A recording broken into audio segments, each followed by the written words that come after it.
Creature romances for the ladies. I mean, I don't know anything about this other than it said that I could date insects at a Japanese high school. What more do you need to know? Start. Oh, this pops up weirdly. When we were little, the three of us always played together. It was me and two boys. So I've heard there are two insect creatures, men, whatever, that you can choose from to date in this. Presumably these two. Since those two were boys, we always pretended we were superheroes. We loved to play around and pretend to sword fight. When I hung out with other girls, we just ate sweets in my room and spent our time chatting. So the time I spent with those boys felt special somehow. However, we moved on from elementary school and entered middle school. And before I knew it, we didn't spend any time together at all. Aww. After middle school, the three of us transferred into the same high school. But we still never even talked to each other. Well, that's terrible. Oh. Alright. Got some groovy music. Creature to koi shio for otome. Indeed.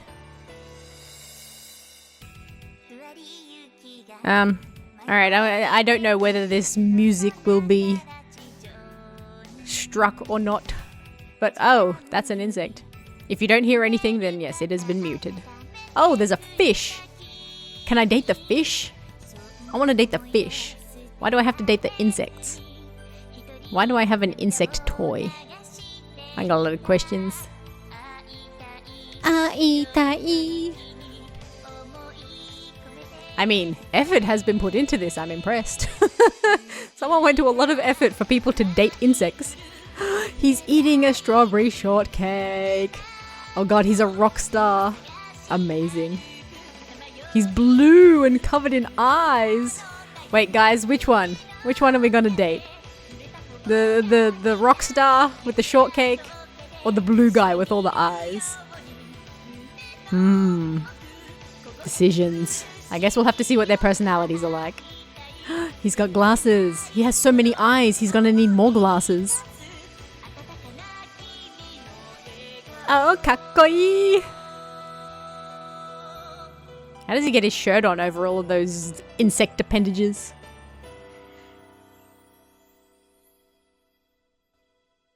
Yes, indeed.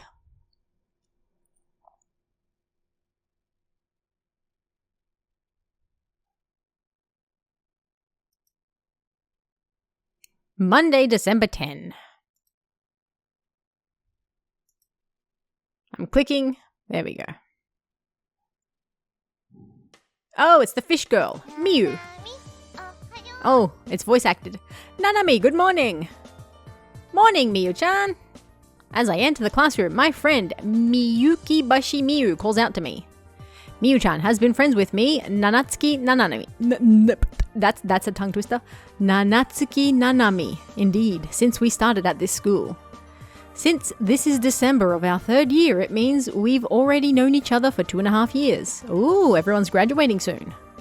By the way, our school lets us wear our uniforms as we like. I did not know a single high school that did that, but good for you. Miyu-chan says that there are a lot of advantages to wearing the uniform, so she wears hers every day. Shitteru? Did you hear they're gonna have another fight today? You know, those guys. They are, huh? Those guys are the two gangs dividing the school, the Lawbreakers and the SDS. Each gang has 100 members in it. How big is this school? Since the whole school only has 400 students, there we go, that means about half of them are involved in gangs. That's a bit rough. The school started down this destructive path a 1.5 years ago. It used to be that our school had more students get accepted into Tokyo University than anywhere else in the prefecture. But then the gangs appeared. What gave rise to these two gangs was when the strongest guy in the school, Masagawa Masato Senpai, graduated. With a sharp mind, a strong body, and above all, a charismatic personality, Masato Senpai kept all the delinquents in check. Masato senpai. When he graduated, there was no one else who could control them. With his graduation, two people began to grow restless. Jumonji Jr.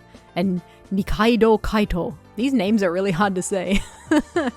Junior became the head of the lawbreakers, and Kaito took control of the SDS. What does SDS stand for? Those two were my childhood friends, as I suspected, but I haven't talked to either of them in a long time. They had been friends since they were little, but now they're going at each other's throats, and I feel helpless to stop them. Is no one questioning why we're talking to a fish? So even though Miyu-chan is having fun gossiping about this, I can only give a half-hearted reply. Hey, you want to go watch? I heard each side is going to have like 30 people. No, I'm fine. She fixes me with a worried look. How does a fish have a worried look? I'm genuinely interested in how the fish can have expressions. What's wrong?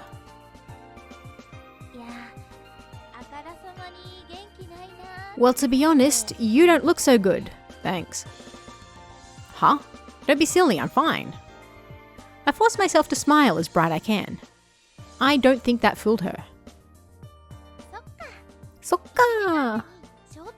Oh right, we have a quiz in first period, don't we?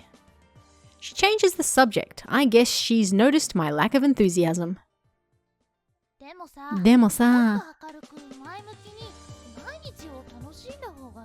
But you know, if you were a little more upbeat, you would enjoy life more. Probably. I guess.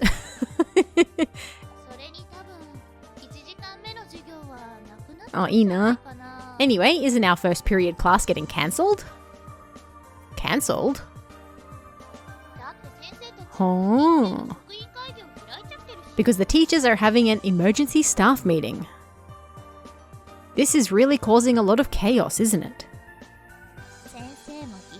The teachers are desperate, indeed.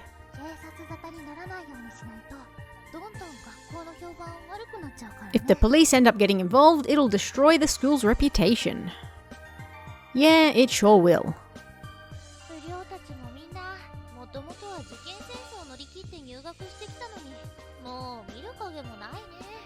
Everyone, even the delinquents, had to overcome fierce competition to get into the school, but now it's a shadow of its former self. Well, we also have people who were let in so they could be on the sports teams.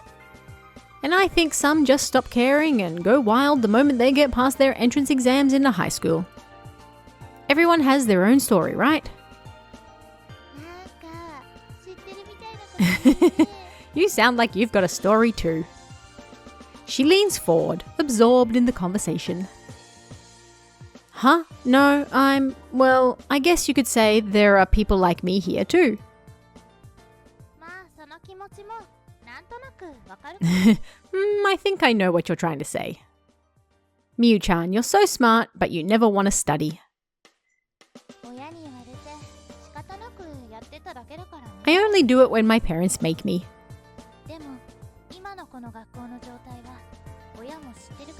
But even they know what's going on at the school right now.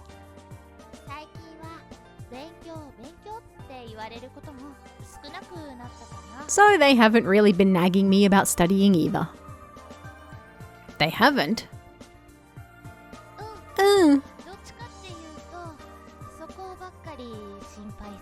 Nah, I think they're just happy that I'm not getting mixed up in the gangs. But the college entrance exams are so close, honestly. Mattaku. She beams playfully. I love Miyu-chan's innocent smile. Indeed, that fish is indeed smiling. Whenever I see it, it fills me with energy. Bing bong, bang bong. The opening bell chimes. I'm surprised at how well I knew exactly what that was doing. I heard that chime for a decade of my life every day. Normally, our homeroom teacher would have come in by now, but there's no sign of him today. Yappari. I knew it, that means we don't have first period either. I guess not. We might as well just sit here and wait for now.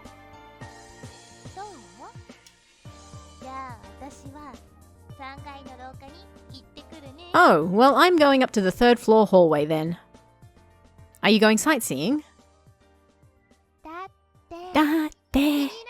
Well, aren't you curious? And as soon as she says that, she waves before disappearing into the hall. The 3rd floor hallway, huh? I wonder if that's where Junya and Kaito are taking their gangs to fight. Let's go. If I go, maybe I can stop. No, I can't stop them. It was different when we were younger, but there's nothing I can do now. Except date them. Usually when something like this happens, they broadcast a message across the campus. All students are to remain in their classrooms. Please study independently until a teacher arrives. And there it is. With a sigh, I look over the classroom and notice about half the students are missing. Did they go to watch the fight? How many of the boys are joining that? It's definitely not something you should see at a prep school.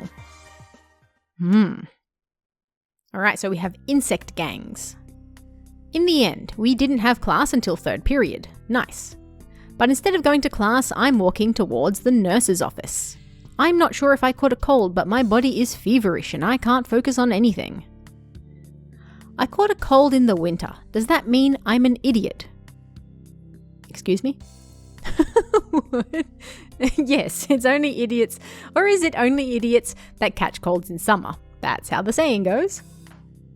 The nurse's office is on the 1st floor, same as my classroom, so it doesn't take long for me to get there. Excuse me. The smell of disinfectant stings my nose as I step into the nurse's office. Unlike the rest of the school, the nurse's office is pleasantly warm. There's a kerosene heater radiating warmth from the corner of the room. You don't usually see kerosene heaters nowadays. Excuse me, is the nurse in? I call out as I peer into the office, but there's no response. There's no one here at all, much less someone who looks like a nurse. Hello?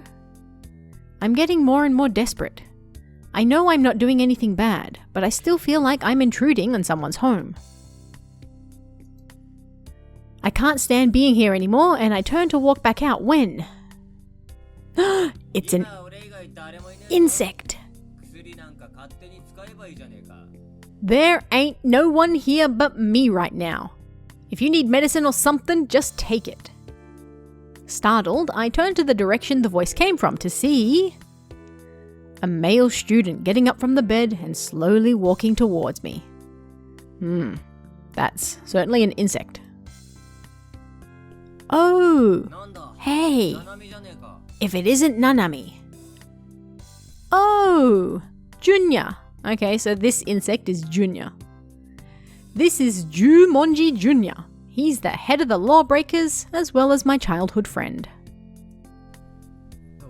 Doshita? What's up? You hurt or something? Or something. How do I talk to him? What should I say? It's been a while. How are you doing?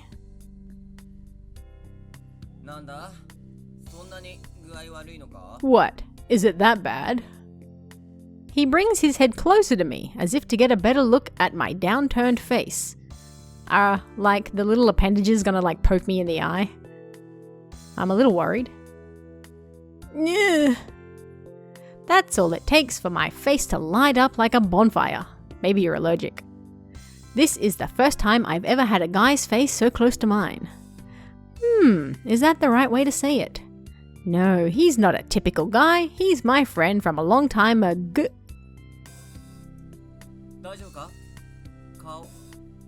You okay? Your face is burning up. I'm fine. That's all I can manage to get out. I doubt I look fine though. Just then, something cool touches my cheek. Oh gosh, is he cold-blooded? Oh, his insect appendages. It's Junya's large hand. Thanks for making this even weirder. Huh? Junya? Hora. See, I knew it. You have a fever. No, I don't. How embarrassing. My heart feels like it's going to bore a hole right through my chest. I want to get away as quickly as I can.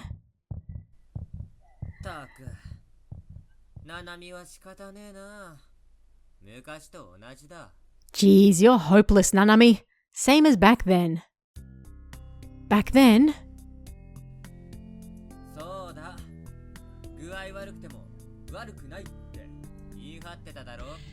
Yeah, no matter how bad you feel, you always insist nothing's wrong. Not gonna lie, it's a little weird for this insect guy to keep his hand on my face all this time.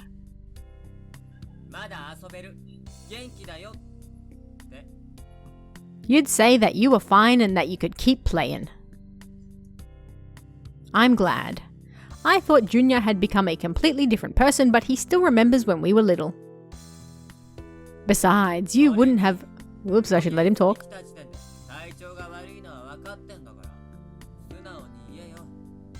Besides, you wouldn't have come to the nurse's office if you weren't feeling like crap. Just be honest. But you're not a nurse, Junior. Oh no, do we get weird cosplay?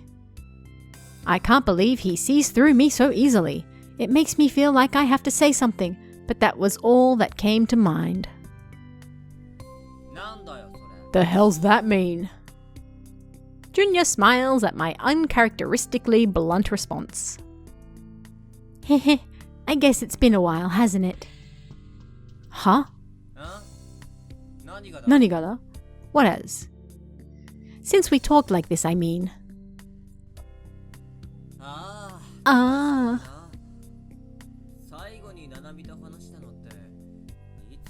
Yeah, sure has. When was the last time we actually talked anyway, Nanami? The Culture Festival when we were 13. Wait, it's been that long? It's like 6 years.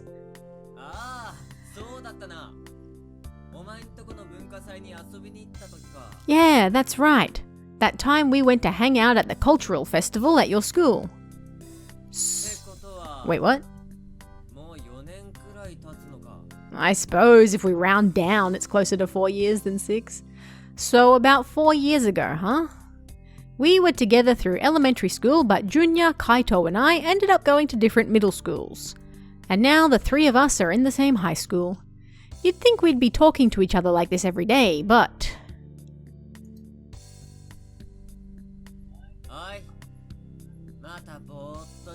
Hey, you spacing out again? Huh? Oh, no, I'm fine. Junior sighs. Can a crustacean sigh? Important questions. Man, you sure love saying that. He takes his hand off my cheek and looks over the room. Wait, he literally held his crustacean hand on my cheek throughout that entire conversation, and nobody thinks that's weird? Hello? My personal space? Please respect it. Take your crustacean appendages off my face.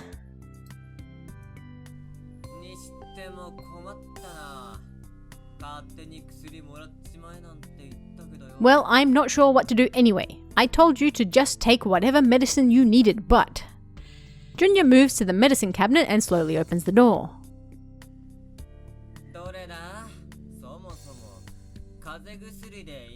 What do you need? You just want some cough medicine or something? You got a cold, Nanami? Hey, stop. You can't just go rummaging around. Shiraneyo. Whatever, it's their fault for not having someone here. Yeah, you tell them. Ignoring my warning, Junior takes the box of medicine out and drops it unceremoniously onto the desk. I mean, how else are you going to drop it? I shudder, hoping nothing broke. That's not good. You're the one who's not good, right? I suppose so. Why did I say that? Why did I agree with him? I have to put a stop to this. I'm not taking any weird medicine. I blurted out, not knowing what else to say. Junior's hand stops.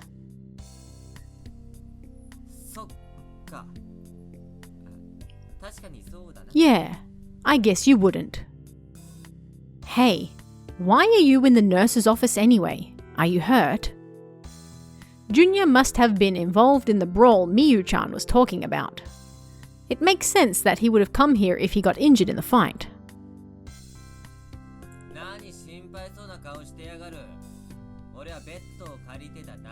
Why are you looking so worried?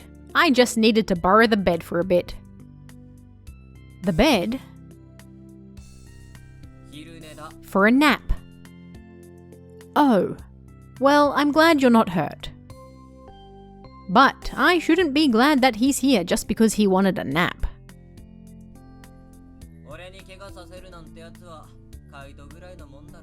If I'm gonna get hurt, it'll be because of that fool Kaito.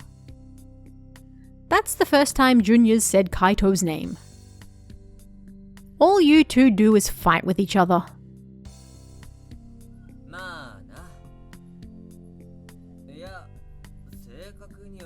Yeah, well, nah, that ain't right, is it? Why does he speak like an Australian? Yeah, well, nah. Isn't it? Group.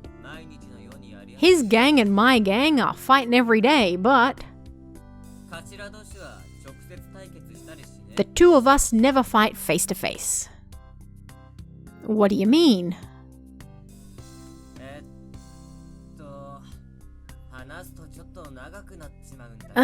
It's kind of a long story, but he jerks his chin towards the bed.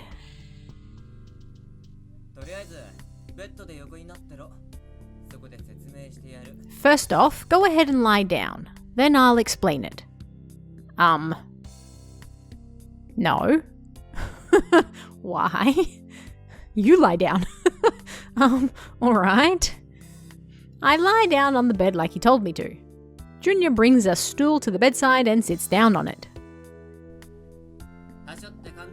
Please do. You mind if I give you the short version? No, go ahead.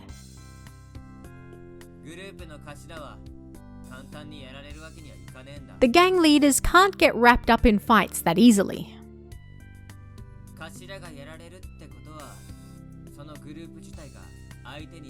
If a gang leader loses a fight, that means the gang itself has lost.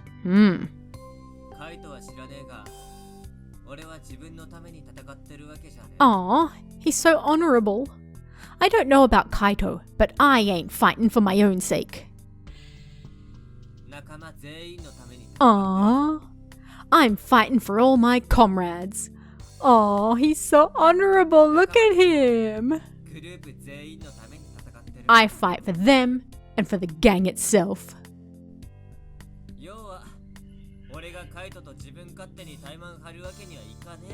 What I'm saying is that I can't just go and pick a fight with him on my own. I'm not sure I really understand, but basically, you're not fighting with Kaito yet. Not directly. Okay. That's a relief. At least they're not trying to kill each other. Yet.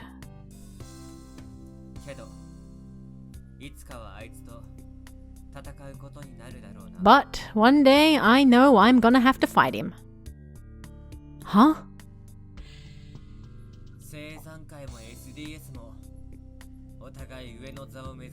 Both the lawbreakers and the SDS are aiming to be on top.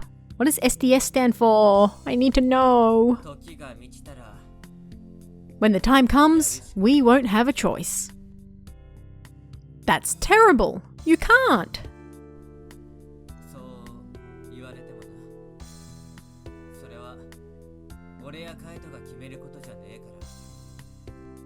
You can tell me I can't all you want, but this ain't something that Kaito and me decided. Reading how he talks is extremely difficult. And why does his crustacean face look so sad? Who decided it then? Who cares?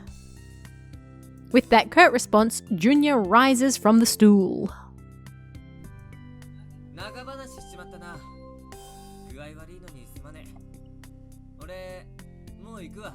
Sorry for talking your ear off. I know you're in bad shape. I'm gonna head out. Talking about that must have made him uncomfortable and he hurries toward the door. Hey, I want to tell him not to leave. I don't know if I'll ever get another chance to talk to him. See you around. Hurry up and get better soon. He's gone before I can get a chance to stop him. As soon as he's out of sight, a wave of loneliness washes over me. Aww. What on earth? It's the chatterer. Hey, Nanatsuki, wake up! What school am I in? The box. You opened it. I suddenly awaken to the sound of someone's voice, only to find that the room is bathed in the orange light of the setting sun. Oh my gosh! It's the chatterer. But much bigger than usual.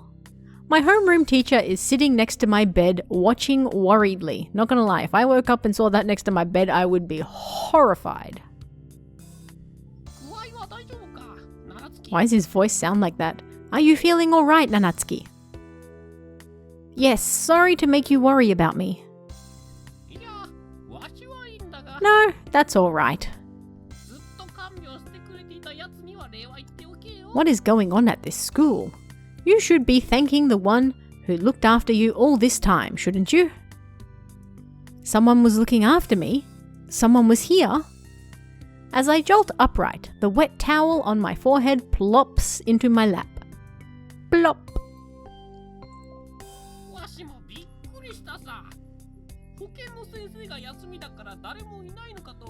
I cannot take this voice seriously. I was surprised too. The nurse is on leave, so I didn't think there would be anyone here. So when I saw that punk... Was it Junya? I mean, Jumonji-kun?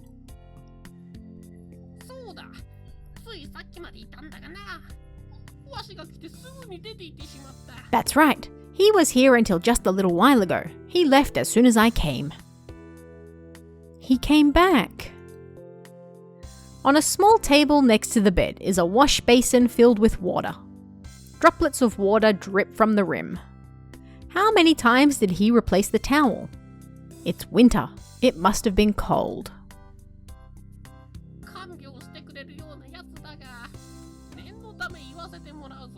It seems like he took good care of you, but let me give you a word of warning. What?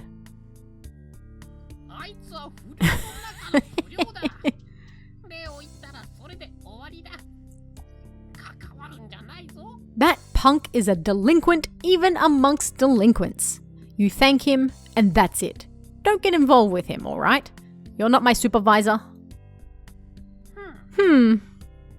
I stare at him doubtfully without responding.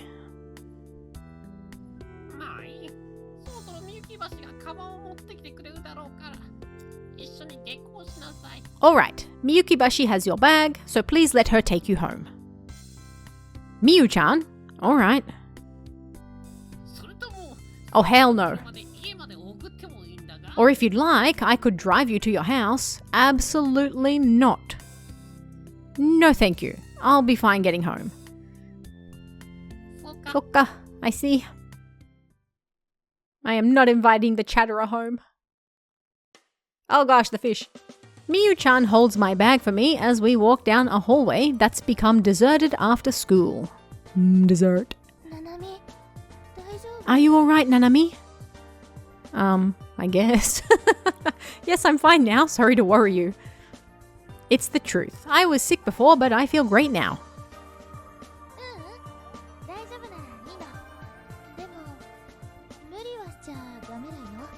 It's okay. I'm glad you're feeling better. Just don't push yourself, alright?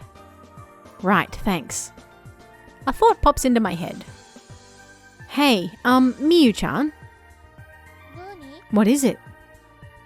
Where do the lawbreakers hang out after school? Eh? What? Why do you want to know all of a sudden? She stares at me with surprise plastered on her face. Weird. Surprise looks exactly the same as her smile from before. I suppose that's natural. I haven't talked much about this sort of thing until now. No reason. I'm just curious is all. そっかそっか. Oh, I get it. You're starting to get interested in all the drama, aren't you? She suddenly leans close to me and lets out a little squeal. You seem happy about that. だってさ, well, you know.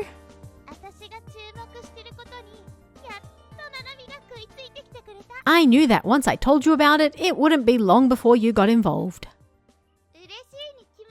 I'm definitely happy about that.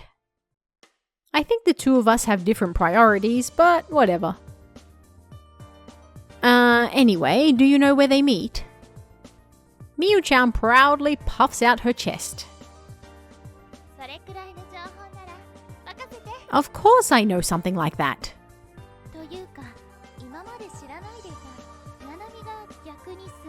Actually, I'm surprised that you didn't know that already. So you can tell me then.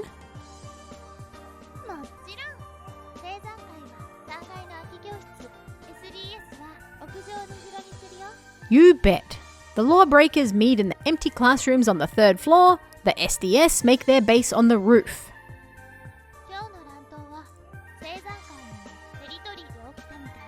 It seems like today's fight took place in lawbreaker territory. Then that means Junya is in an empty classroom on the 3rd floor and Kaito's on the roof. And school's over, so it's likely that's where they are right now. But that's just in the afternoon. Ooh. I hear that after school they all go hang out at cafes with live music or at arcades. They actually go to hang out somewhere. I thought they just fought all the time. This is a surprise.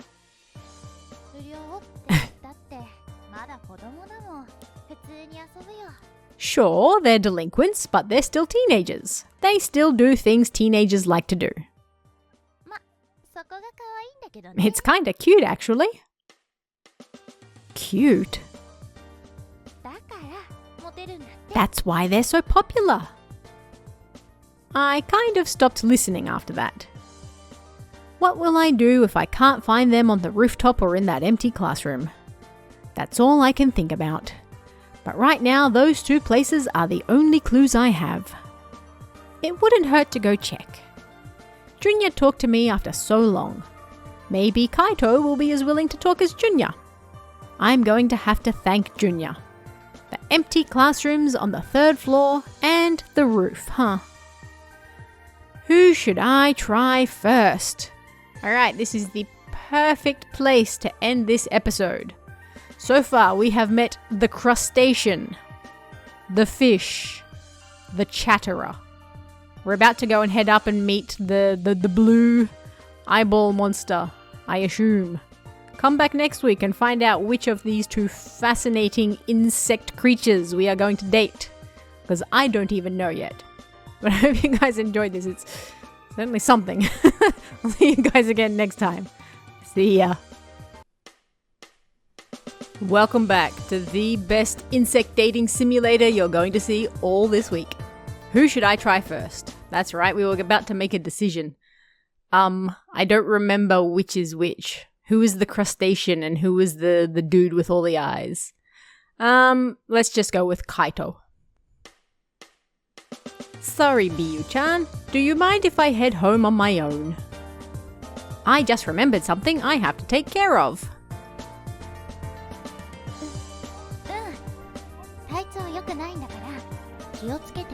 Sure, you were just sick. Are you sure you're gonna be okay?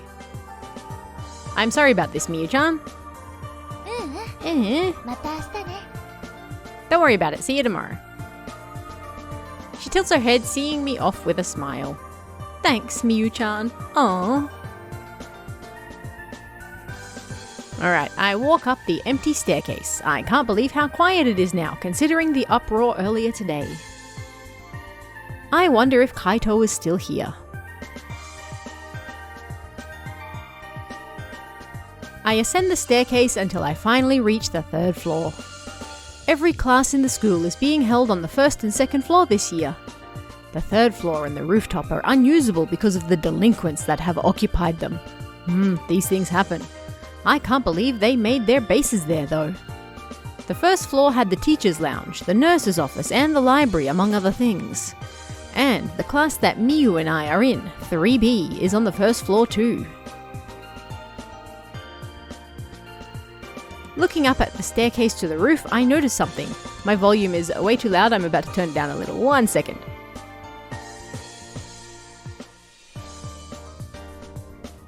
Okay.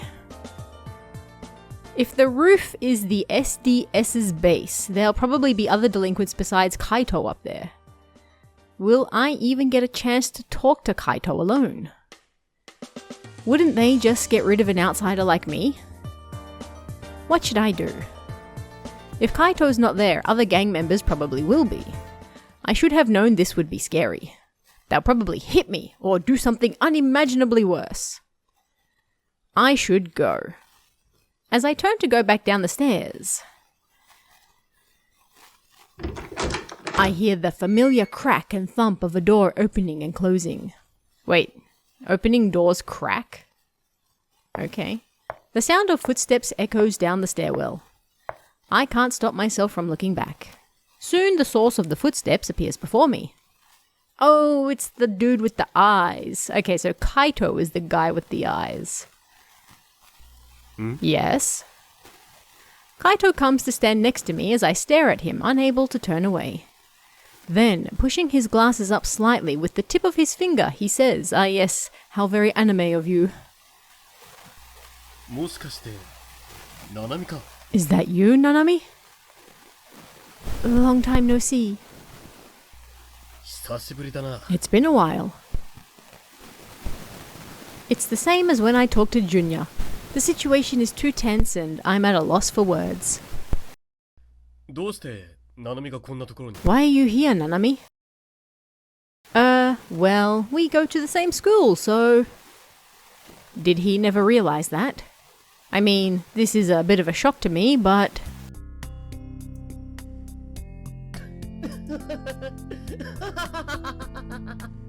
Indeed. Kaito breaks into laughter, holding his sides.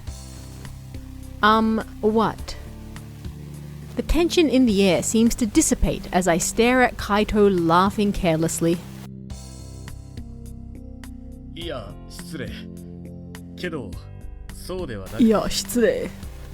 Sorry, it's nothing, just... He looks wistful for a moment before focusing on me again. I knew we were going to the same school. I meant to ask why you're on the third floor. There's no fight, so you didn't come here to watch that, I hope. Ah, you see, it's been so long since I've seen you.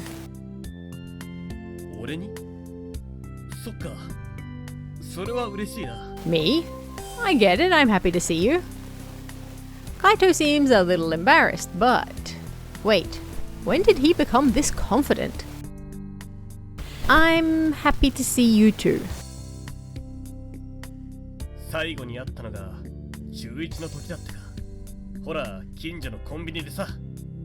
The last time we met must have been the first year in middle school, right?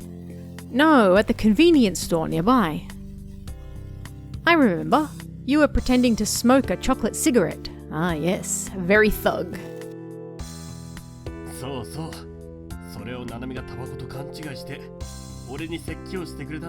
That's right, and you thought it was tobacco and gave me a hell of a lecture. But I was wrong about that. You still waited for the police to show up. Huh? I did?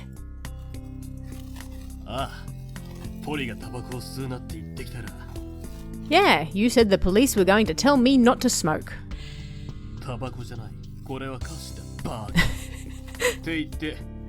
And I was like, this ain't tobacco, it's candy, you dumbass. And I made a big show of crunching down on it. Why aren't you laughing? I guess I just don't have much of a sense of humor. I never did. We're suffering from the most boring protagonist syndrome again.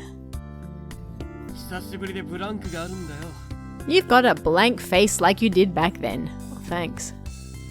A blank face. Heh, just like old times. I can't think of anything to say and I go silent.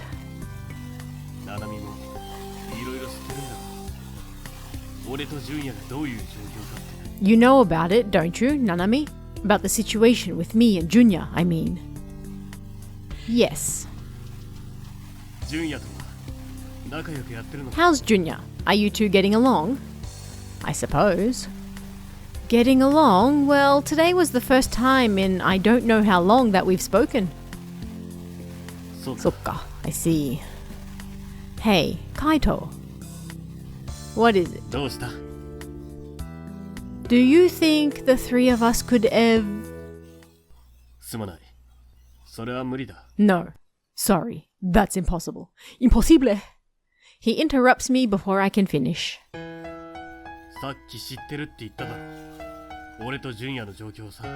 You knew that before you even asked, didn't you? About me and Junya. Sorry, but...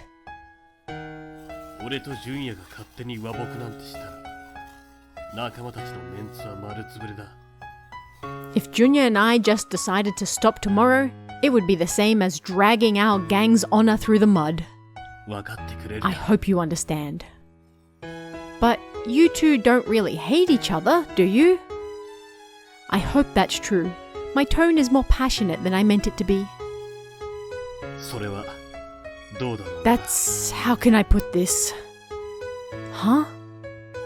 I'm sure my expression must have turned sour. Kaito's voice softens. Hey, Nanami.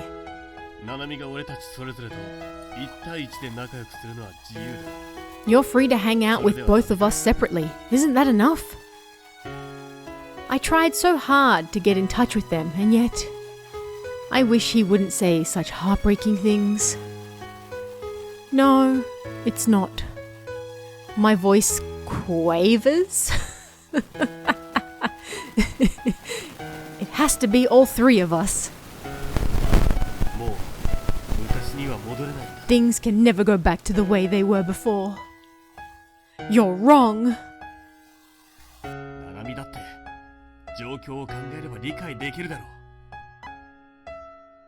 Had a bit of an upset with the mic there. Nanami, if you think it through, you'll realize the situation the two of us are in. That can't. That's too cruel. Kaito, you idiot. The moment that leaves my mouth, I turn to run. But the stairway is all that's behind me. Kya! I misstepped. I'm losing my balance. Oh no, I'm falling. Nanami! Nanami! A scream barely has time to leave my mouth before Kaito's body is beside mine. Well, he can see well with all them eyes. Suddenly, I'm not falling. Kaito is holding me tight in his arms. Indeed, shaken from nearly falling down the stairs, I curl up in his arms as tears fill my eyes. How does he cry? Does he cry from like all of those eyes? Or is there like some designated eyes that have tear ducts and that's it? I have questions. I'm close enough that I can feel him breathing. His face is close to mine. Bro doesn't have nostrils. How does he breathe? I should be calming down, but my heart is still hammering in my chest. I feel embarrassed to be this close to him, even though he's my childhood friend. I can feel the warmth of his body.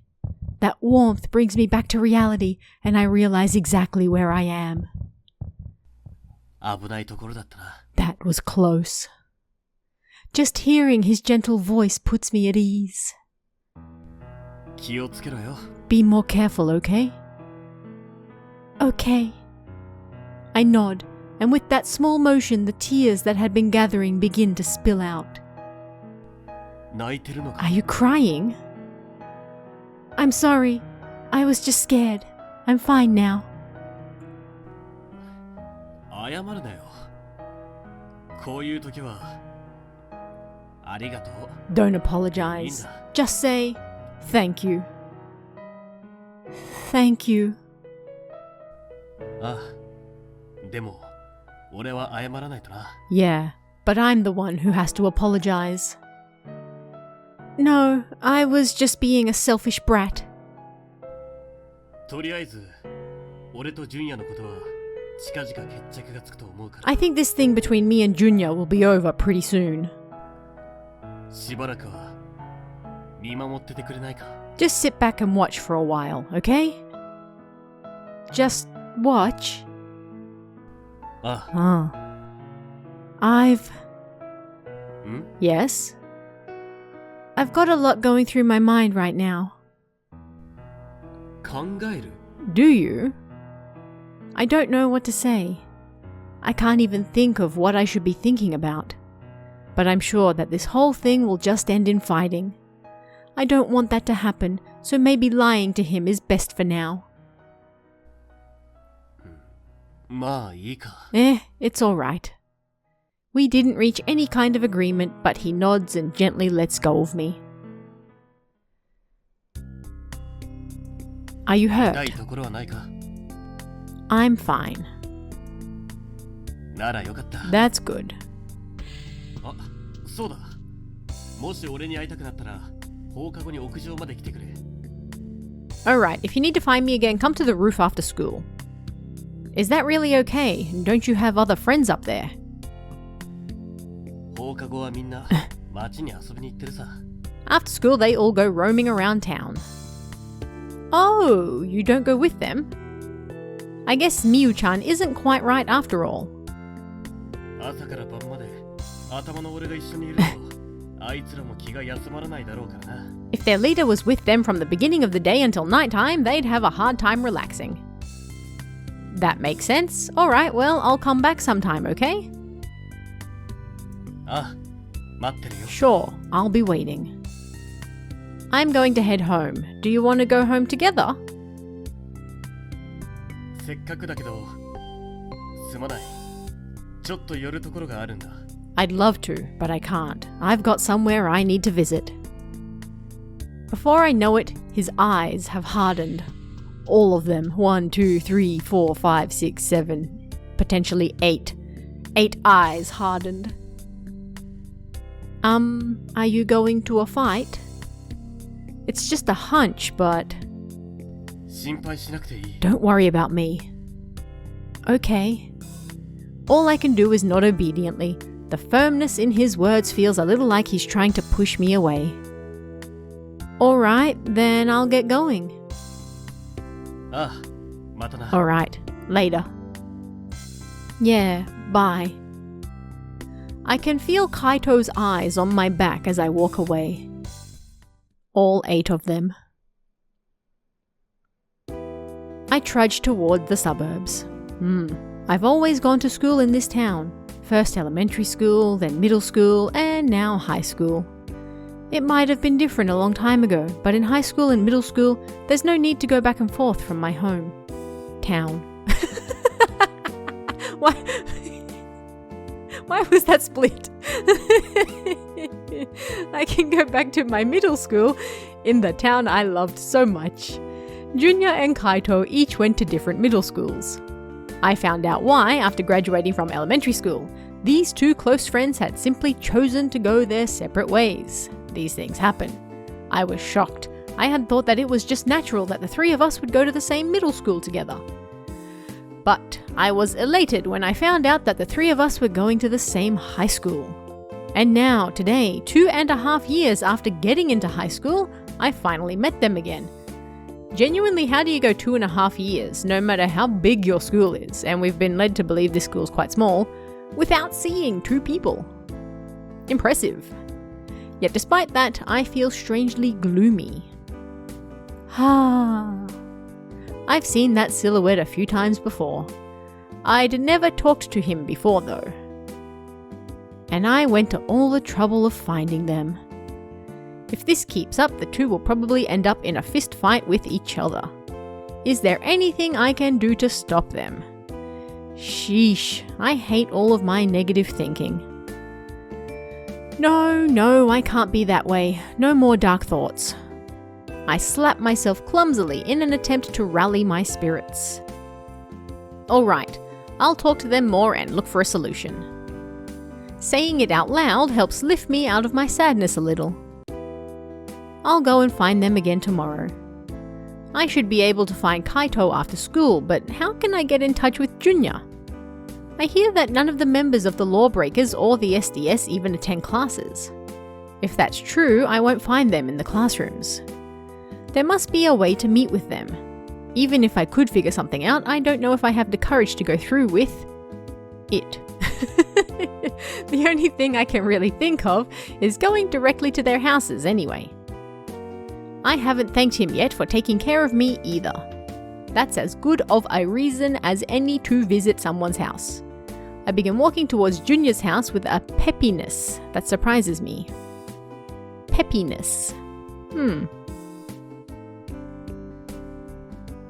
Junior's house is empty. His parents must be out working. There's no response from the intercom. Junior, when are you coming home? I wonder if, unlike Kaito, he's out with his gang members. Kaito has always been the type who enjoyed being alone. But he's a kind person and you can always rely on him when it comes down to it. That's why everyone loves him. In contrast, Junior always strives to be friends with everyone. Everyone is attracted to his energetic and cheerful personality. If he's gone to hang out in town, he probably won't be home until late.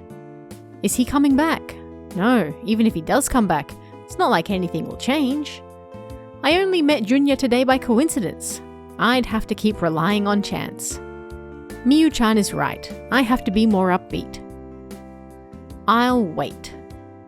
I take out my phone and tell my mum that I'm coming home late. Wait, really?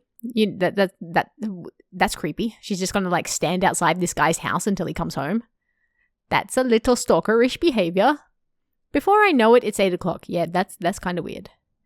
I'd feel awkward sitting with my back against the gate as I wait in front of his house, so I stay standing. Yeah, standing instead of sitting makes it all the better. Unsurprisingly, my legs are starting to hurt. His negligent parents still aren't home. I'm starting to feel worried.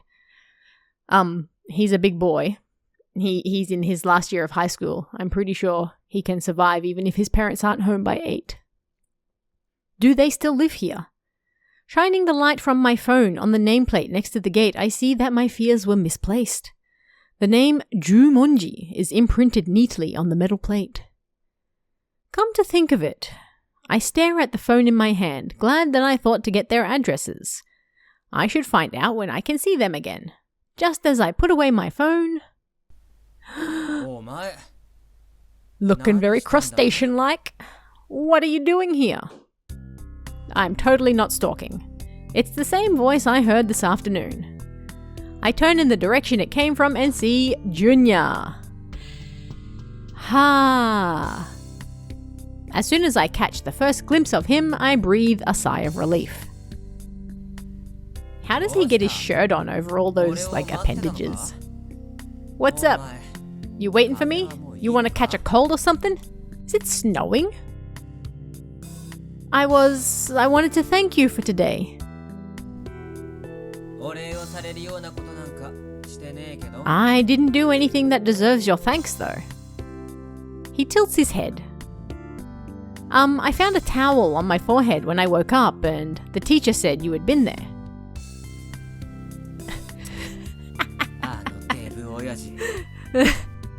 That fat geezer. Don't say that. He's a good teacher. Maya. Whatever. I didn't do anything. I was just killing time. Still, thanks.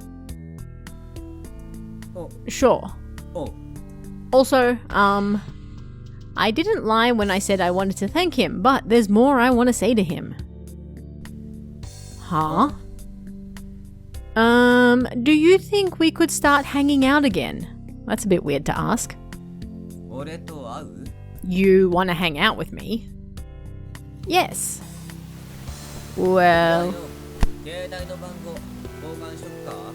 I guess we could exchange phone numbers if you want.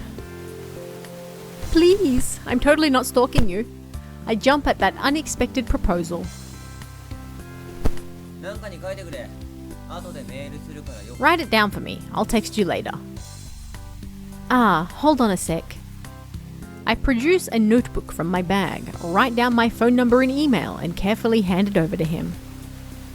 Junior glances at it, then stuffs it in his pocket. Thank you, na. I'm not sure what's happening with my microphone, but several times now it has buzzed out and is not very happy, so sorry if there's a little bit of editing in this one. I'm gonna have to cut it all out. Alright, I gotta go make dinner. I'm gonna end up going to bed late. You cook? I live alone. I keep interrupting him. I'm so sorry. So yeah, I can do that. That's unexpected.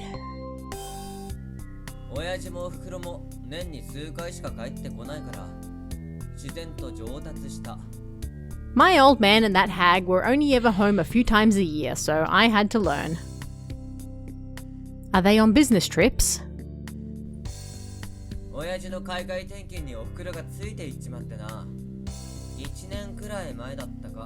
My pop got transferred overseas for his job and the hag went with him. That was about a year ago, I think. Oh, you must be lonely. Nah, I ain't lonely. His face turns away from me to gaze out across the moonlit neighborhood.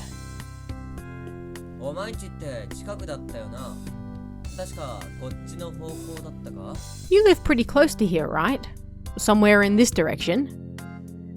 Yes, I suppose so.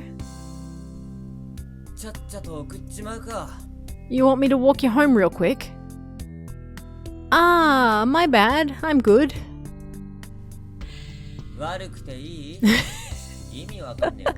You're bad and good. I don't get what you're saying. He's already started walking off. I can get home on my own. Did he hear me? He isn't stopping. The two of us walk together beneath the cold sky and we're at my house in just a few minutes. Neither of us have said a word. Junior must have remembered where I live. He just went straight to my house without stopping. Totally not creepy. Alright, see ya. Yeah, thanks for taking me home.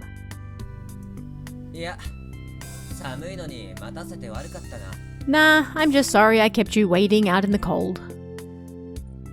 It's okay, I'm not sick anymore. Don't worry.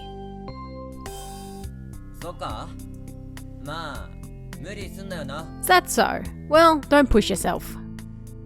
With that, Junior turns and starts walking quickly back the way we came. With his back to me. Good night. I call out to him before heading inside. What a handsome, chivalrous young fellow. Tuesday, December 11.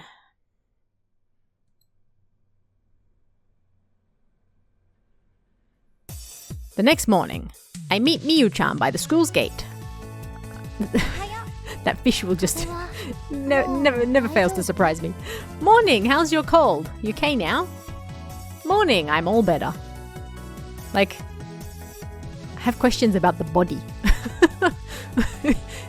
It's a fish, but there's a body. I say it as cheerfully as I can manage. I don't need more stress after yesterday. Same.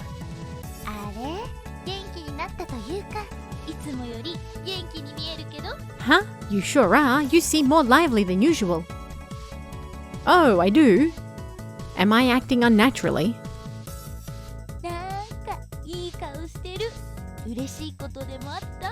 Just like, you look happy. Did something good happen recently?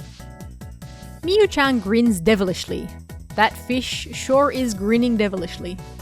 Something good definitely happened, alright. I got a text from Junior before bed last night. It's Junior. I added you. Oh god, he types with the U and not the full word. It's just that one sentence, but I'm happy I have a reply at all. And Kaito said we can meet again. I'm starting to reconnect with the two friends whom I thought were lost forever. Something good did happen. So yesterday.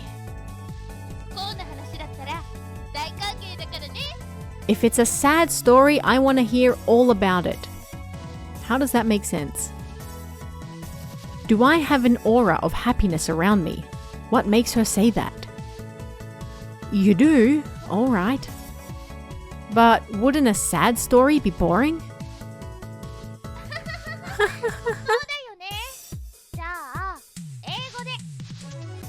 Totally. Alright, tell it in English then. What? English?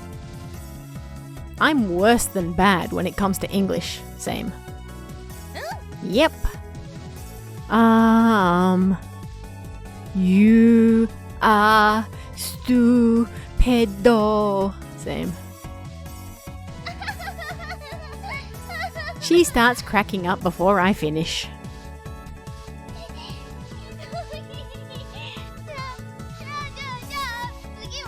That's so mean. Alright. Next. I don't know what she finds so hilarious, but she collapses to the ground with laughter. She can barely stop long enough to breathe. She pounds the ground with a fist as she laughs. I'm pretty sure she'll asphyxiate soon. Oh. She's flopping around like a beached fish. That's a bit rude.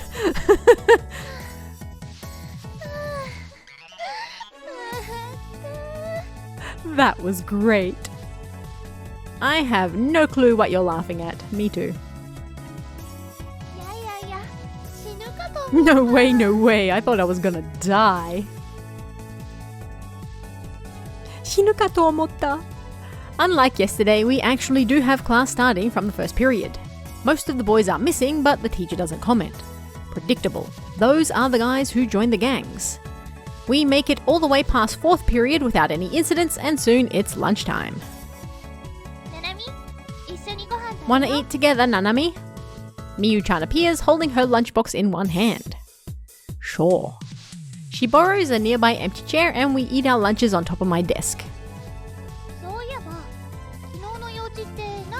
By the way, what was it you had to do yesterday? Huh? Oh yeah, I never told her, did I?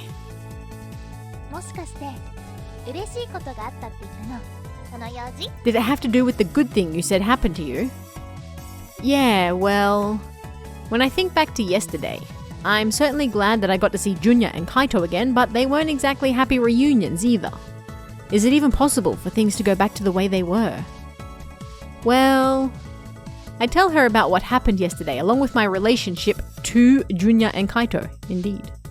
It's all surprising to her, but she stays silent until the very end.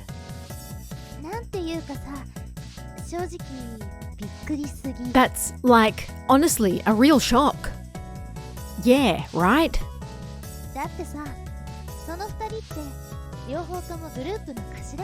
But those two are the leaders of the gangs. And they're your childhood friends? I was just as surprised to find out that those two had become the leaders of separate gangs of delinquents. These things happen. I had heard that those two had been friends a long time ago, but still. Yeah, I know. This must be really hard on you, Nanami.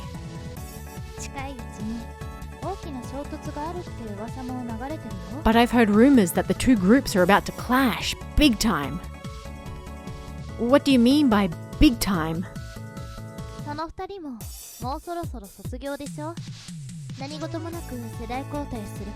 Those two are about to graduate, aren't they? Maybe it'll be as simple as just passing leadership to another guy. But everything might just explode too. Most people are guessing it'll be the second one. Yesterday, Junya said that one day he and Kaito would have to fight. That day will be here soon. Somehow I need to stop them. But how can you? The drop in her mood brings her eyes to the floor with it. She must be thinking hard about this. Her chopsticks haven't moved for a while. 2 years ago, before all this chaos started, if those two had reunited. The two gangs existed back then, but the school was at peace. Masato Senpai had negotiated a truce between the two groups, so peace prevailed. Well, it wasn't quite peace, it just seemed peaceful from the outside. But if those two had met in that time of peace, everything would be different now. Now that I think about it, I guess they were friends up until the end of elementary school. As I begin muttering to myself, whoa, Miyu-chan gently pokes me in the forehead. In the forehead sounds painful. That hurts, Miyu-chan. How does she poke? She has fish hands. I look up at her as she pokes me and see her looking me straight in the eye. You have to watch the situation carefully, okay? Yeah, you're right. She smiles warmly.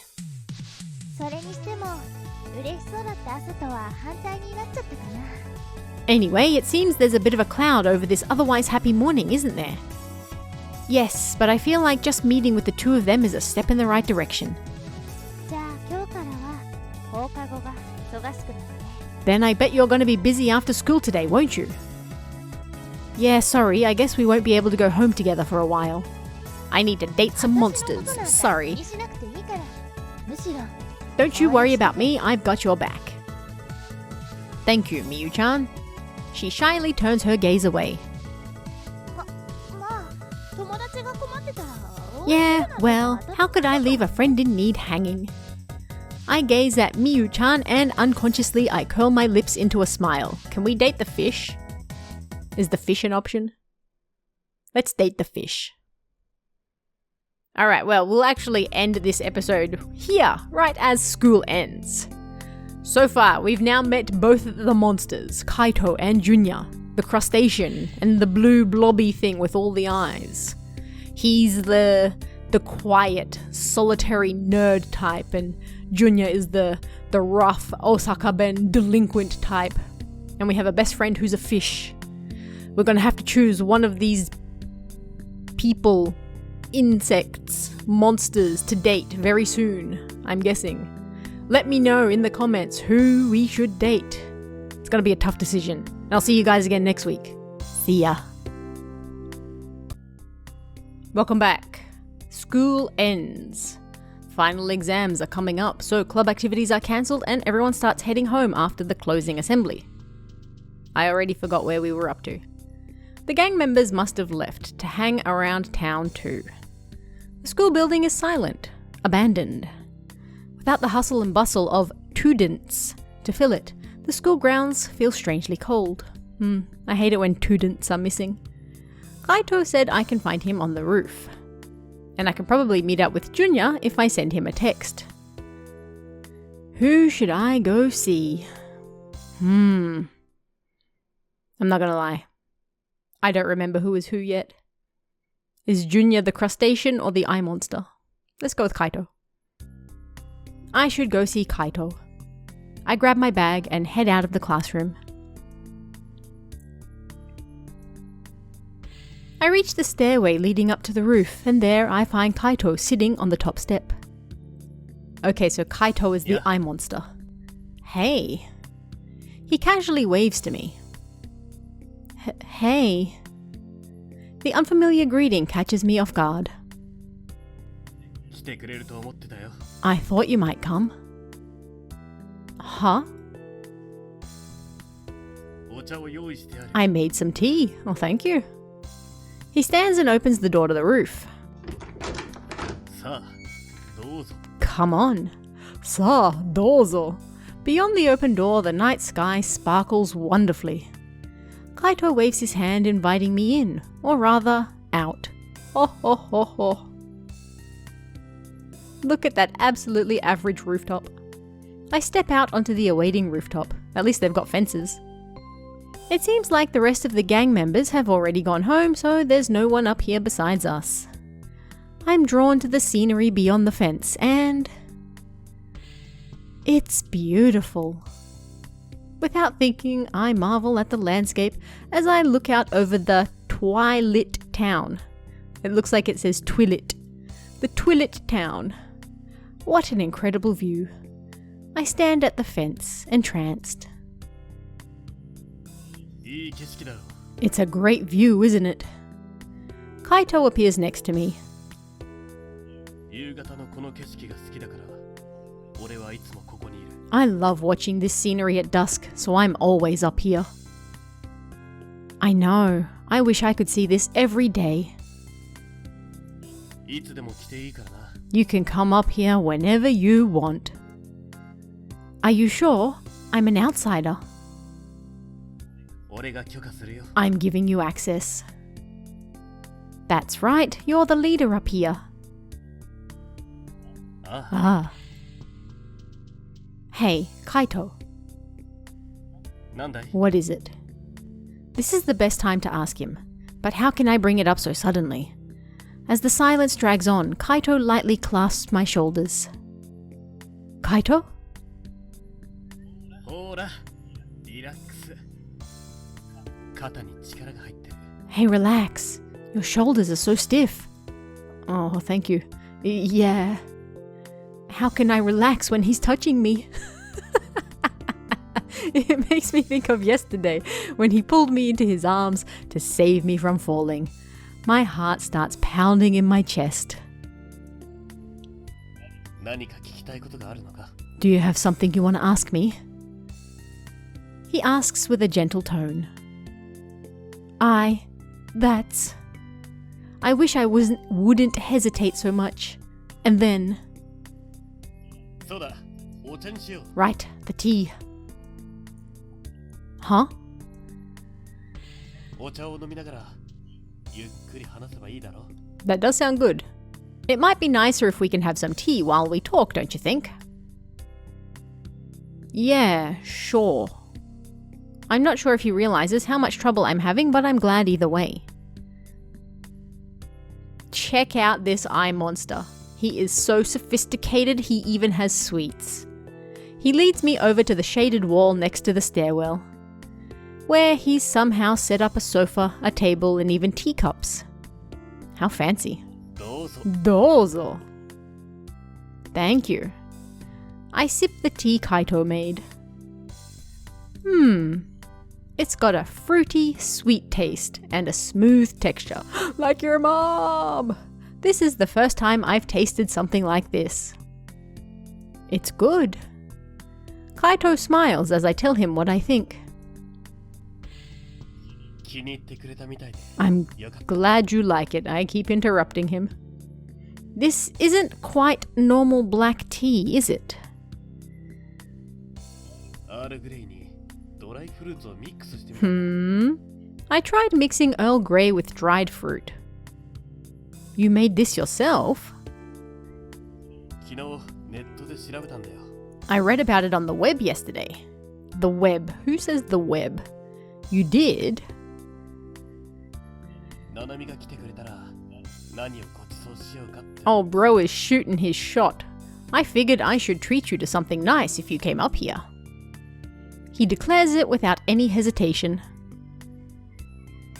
ご馳走といっても紅茶とクッキーくらいしかないんだけどな。 Well, I say I wanted to treat you, but tea and cookies are all I can offer. No, I'm happy, thank you. I mean, I'm sure he can offer me a lot of eyesight as well. Wait, how do these glasses work when, like, one eyeball is up there, and then, like, one eyeball is, like, where the nose is, and there's, like, another eyeball in the neck? Like, doesn't he need glasses to, like, cover all of them? Questions? You're welcome. He offers me the plate of cookies. 寒くないか？ Aren't you cold? No, I'm fine. I should be cold since it's December, but the tea is keeping me warm, body and soul. I wish it worked that way. よかったらクッキーも食べてみてくれないか？ Would you like to try a cookie? I absolutely would. Okay, thank you. I bite down on the cookie and it makes a satisfying crunch. It smells faintly of butter and it's not too sweet. Oh, this is delicious too. It really is delicious and it complements the tea. Where did you buy these? これは売り物じゃないんだ。 They don't sell them anywhere. Huh? 昼に家庭科室を借りて作ったものだよ。 Aw, he's even good at cooking.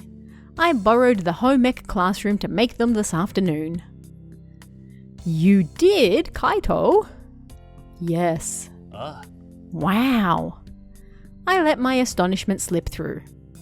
I like making sweets too, but I don't think I could bake cookies this good. When I tell him what I think, 大げさだよ。 don't exaggerate.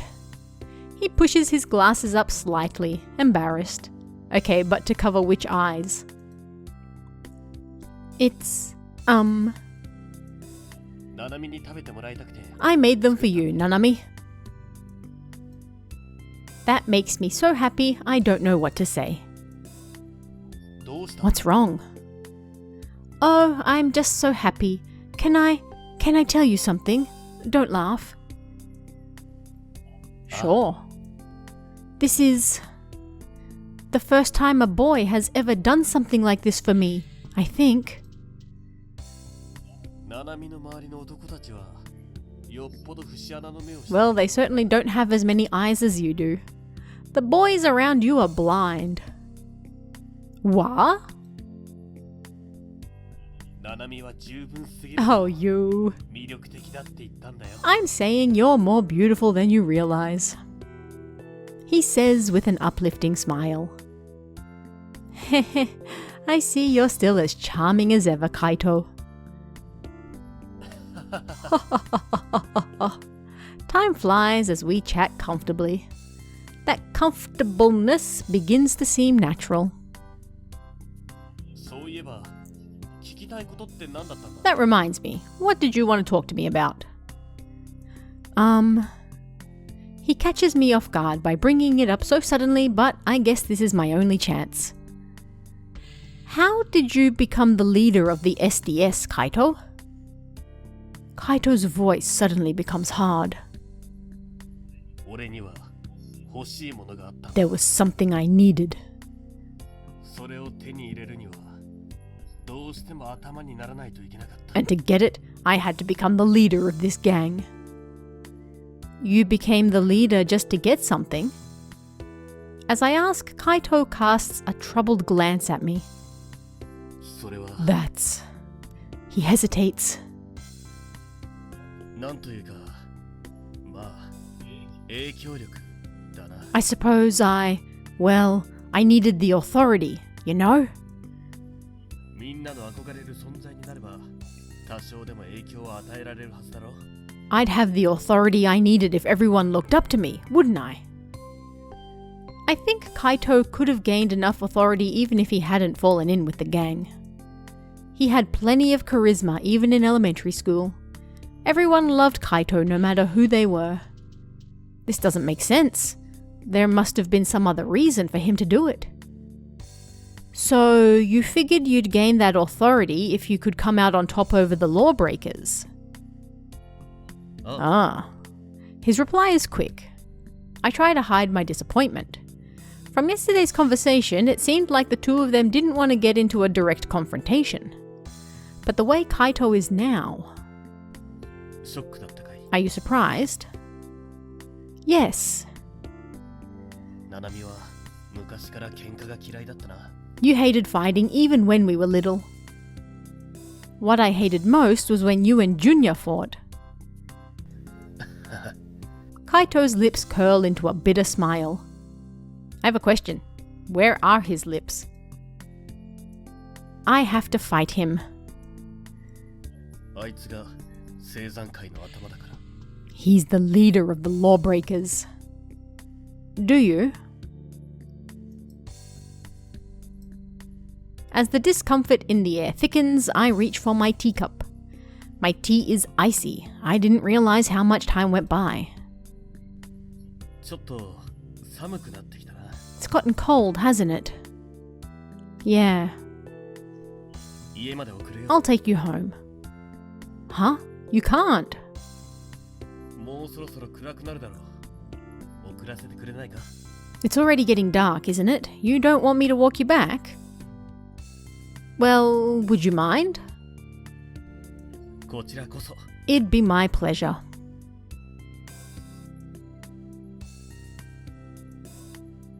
The two of us walk down the quiet neighborhood streets shoulder to shoulder. Because of the way he speaks so confidently, the awkwardness between us has dissolved. Soon, we arrive in front of my house. ここだったな。 This is the place, isn't it? He gazes at my house wistfully. Okay, making it weird. Hey, Kaito. じゃあ、また会いたくなったら屋上まで来てくれよな。 Alright, if you want to meet up again, just come to the rooftop. Kaito interrupts me before I can get another word in. I'm sure he knows I have something to say. I want the three of us to hang out again. That's what I want to tell him. 今日は楽しかったよ。ありがとう、ナナミ。 I had fun today. Thanks, Nanami. No problem. It was fun for me too. おやすみ。 Oyasumi. Night. Good night. I stare at Kaito's back as he walks away with my thoughts remaining unspoken. Yesterday, Kaito said, "Things can never go back to the way they were." I recite those words in my head. Kaito.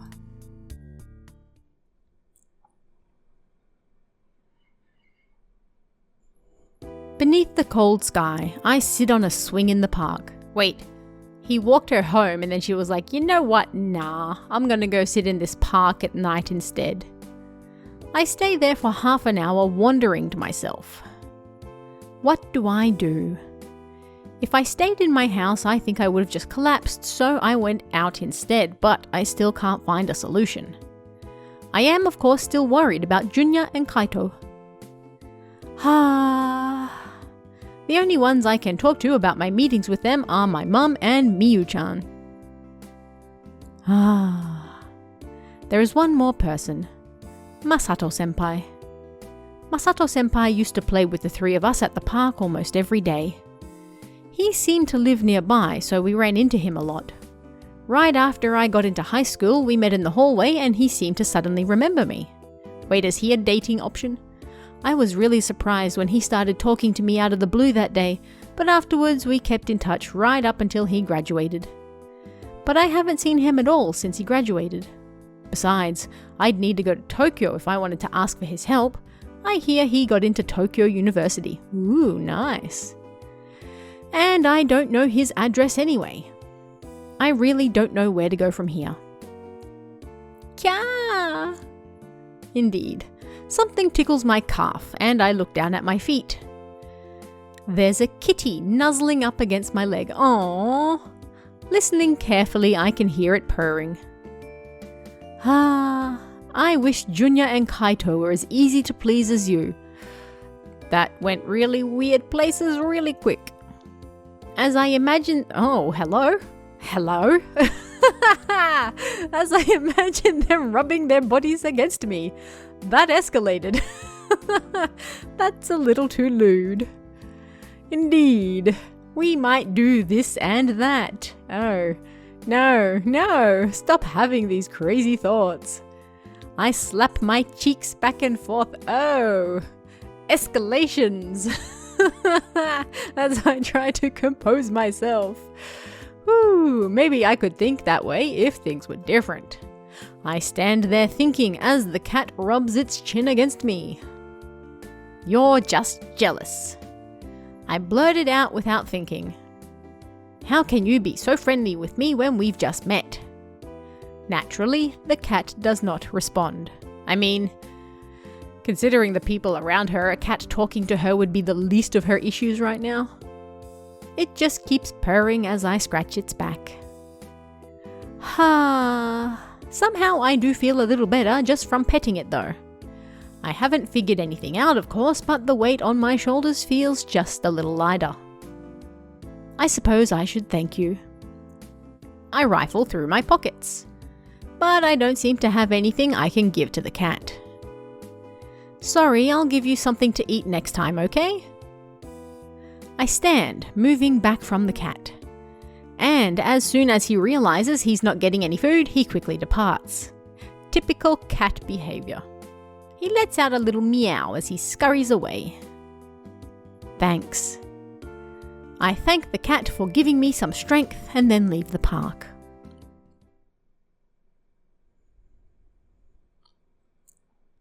Oh, it's Wednesday, December 12th.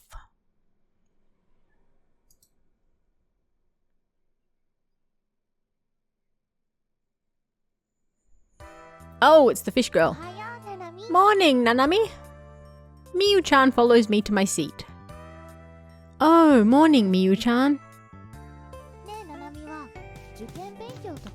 Hey, Nanami, did you study for the test? I'm willing to bet no. No, I didn't. Did you?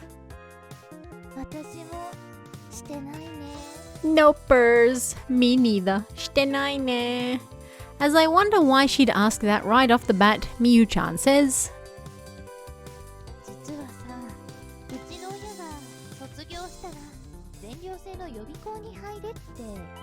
Not a yobiko. Actually, my parents said that when I graduate, they're gonna send me off to live at a prep school for a year before college. A prep school? So you didn't get accepted into college then? So.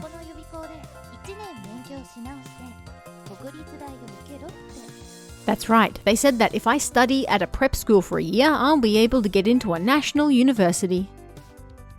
Whoa, that doesn't sound good.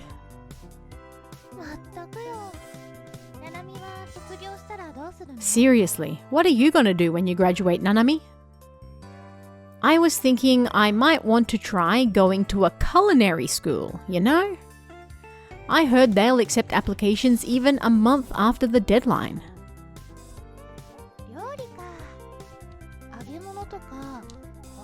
What? Culinary school, huh? You're not scared of fried food? Why on earth would I be afraid of fried food? Hello? No, I was at first, but it's fine now that I'm used to it. I'm so confused. How can you be scared of fried food? Ew. What about gutting fish and stuff? Can you not say that when I'm talking to a fish? Please? I'm already good at that. Ew. Ew, the implications. Yeah. It's not a problem if you've done it before.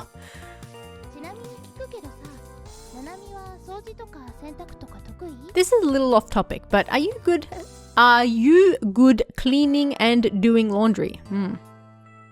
Yeah, maybe not great, but I do like it. Cleaning things is satisfying. Miyu-chan breathes a heavy sigh as if she's relieved to hear that. Excuse me? I'm like 17, 18, hello? You'll definitely be a great wife someday. As soon as she finishes her sentence, she turns to leave. Hey, Miyu-chan. Miyu-chan turns back towards me. You damn normie, excuse me. She spits her words at me, full of venom, before returning to her seat. Well, that got weird. Very quickly. Okay then. Another school day is over. As always, I decide to go find one of those two. But who should I go find? Well, we have to go see Junya this time. I'll go find Junya. I take out my phone and send off a text. Still at mark school, question mark, let's, no apostrophe, go home to the number gether, no E. I'm gripping my phone tightly and stare out the window. Outside, the trees sway in the wind. They must be evergreens. Such a life must be so lonely. They can't even scatter their leaves like other trees. As somebody that has several evergreen trees, yes, they will still drop things. They do not last forever. But even so, their leaves and needles are turning dark, making it really feel like winter. No reply yet, huh? Just as my gaze falls back on my phone, it vibrates, letting me know that a reply has arrived. It's a text from Junya. K, full stop. Ill, wait, at mark, the gate.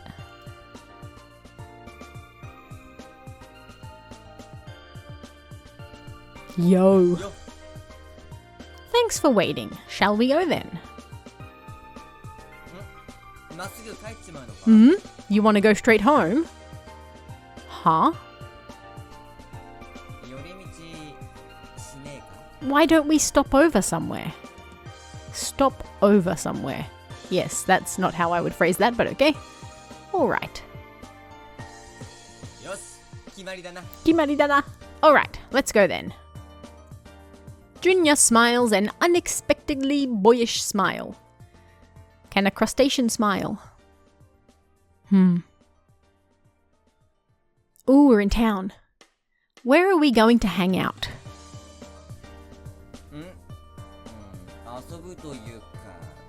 Hang out? Well, you know. He trails off. Somehow I think he's blushing a little. I mean, he looks like it. What's wrong? I tilt my head in confusion at his actions and he turns his back to me. As if to say, just be quiet and follow me, he starts walking away with quick steps. What on earth is he planning? I follow him, remaining completely clueless. Finally, a long line of girls comes into view. Hey Junya, what's going on? I ask him curious, but... Sana, who cares? Is his curt reply, and he keeps moving forward without dropping his pace. Huh? I can't believe my eyes. Junya just imposes himself at the very front. Junya, what about the line? Without any other option, I stand next to the silent Junya. What's this line for? I cast a glance at his stony features. Gah. He blushed. And he swiftly turns his face away. I knew it. He's embarrassed. You're acting weird, Junya. I look straight ahead from the front of the line and see... Grand opening. Delicious crepes. Heart. Written on a sign in front of us. Even the heart is written in a cute, delicate style. Is this... Nandayo. You just want a crepe? A smile finds its way onto my face. You don't wanna? His tone is rough, but I'm starting to enjoy this a little. He's a tsundere. Heh heh. Oops, sorry, I'm interrupting. None of the lawbreakers are gonna come here, you hear me? I don't doubt you. No, that's not...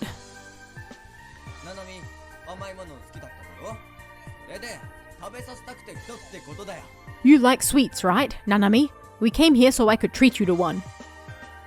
I don't know if I believe that, but this is getting interesting. Yeah, I like sweets. Thank you for bringing me here.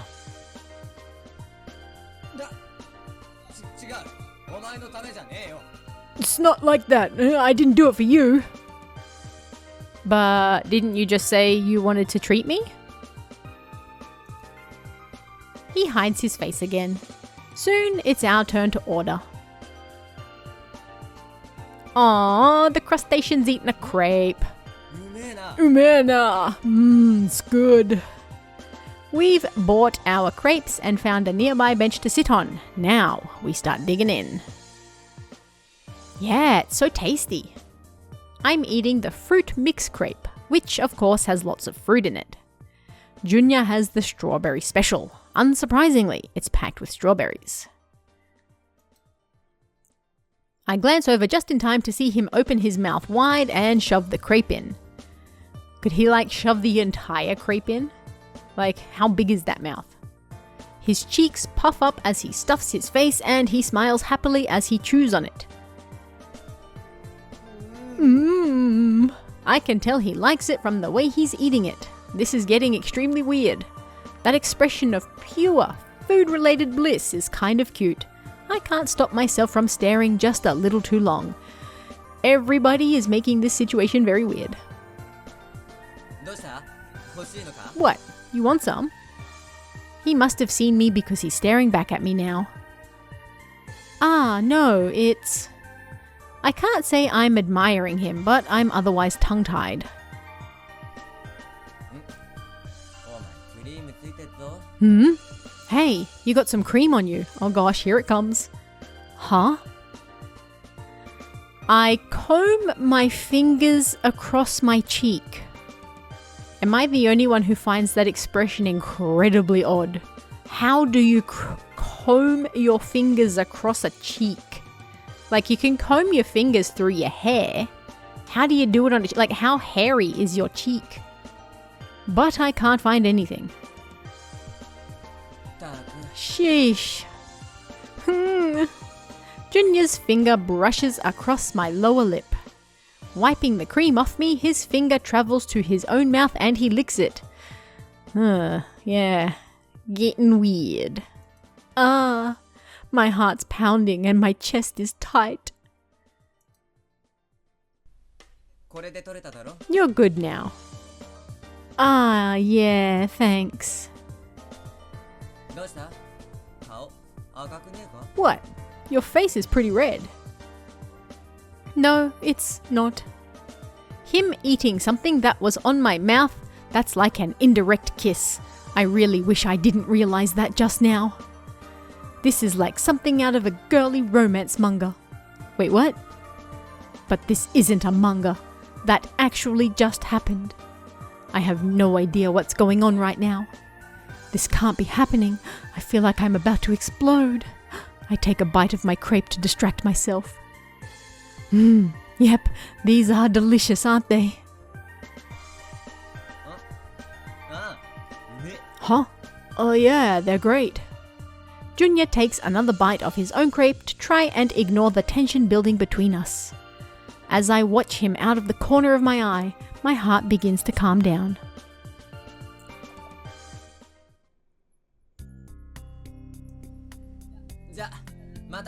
Alright, see you later. There are a lot of palm trees in the background. Like, does this take place in like Kyushu or something? As soon as we're in front of my house, he turns on his heel and starts walking away. But then like it's snowing, so like how did the palm trees coexist with the snow? Junior, wait. I have so much I want to talk about. I mean, I did want to hang out today and I definitely had a lot of fun, but there's something I want to talk about. I prepare for the worst as I call out to him.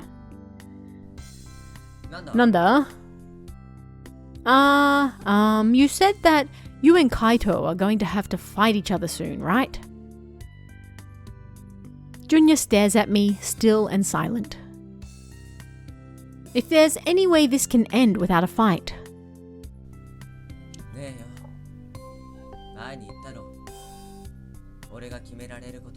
There's not. I told you. It's not something we decided. Now I'm the one who stays silent. I don't know what I can say to that. Junior begins to speak. Hey, Nanami. His tone is gentle.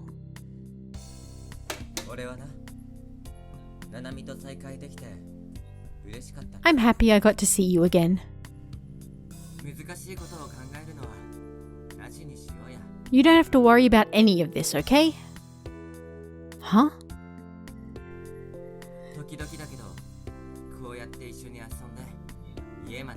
Hanging out with you and walking you home.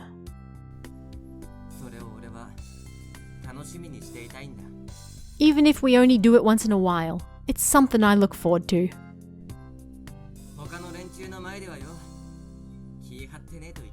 When I'm around the guys, I gotta always be on my toes. He stares at me with serious, piercing eyes. Indeed.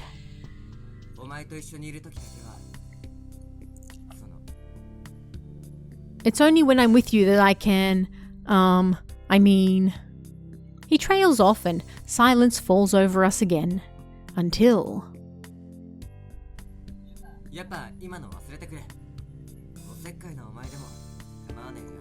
Damn it, just forget it.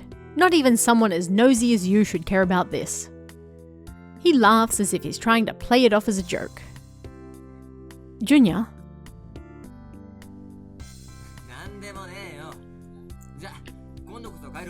It's nothing. Anyway, it's about time to get going. The way he's talking is almost too familiar, and he stares at me like I'm a child who's too young to understand. Mata na. Later. Yeah, later. I wave goodbye. I watch him as he walks away until the darkness of the night finally swallows him up.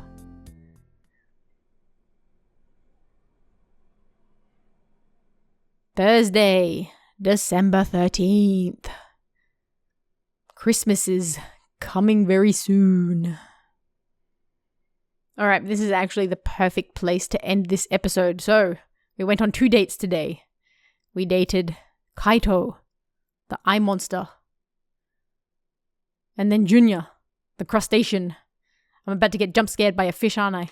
Oh, no, we're good. Okay, well, come back next week. Let's find out where's... I don't believe this is a terribly long visual novel.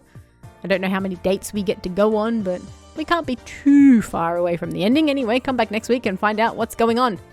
I'll see you guys then. See ya. Welcome back. It seems like all the teachers have a training workshop to go to this afternoon, so today is a half day. Nice. I'm going home earlier than usual today. It would normally be lunchtime right now. Super nice. Naturally, my stomach is growling, but I didn't bring anything for lunch today. As I ponder what I should do... Hey! Nanami? Miyu-chan arrives on the scene. Oh, Miyu-chan. Where are you going to eat lunch? Sorry, but I actually had other plans today. Oh no. I guess she just came to tell me she isn't going home with me. We've been rejected. No. Do you? Okay, no problem.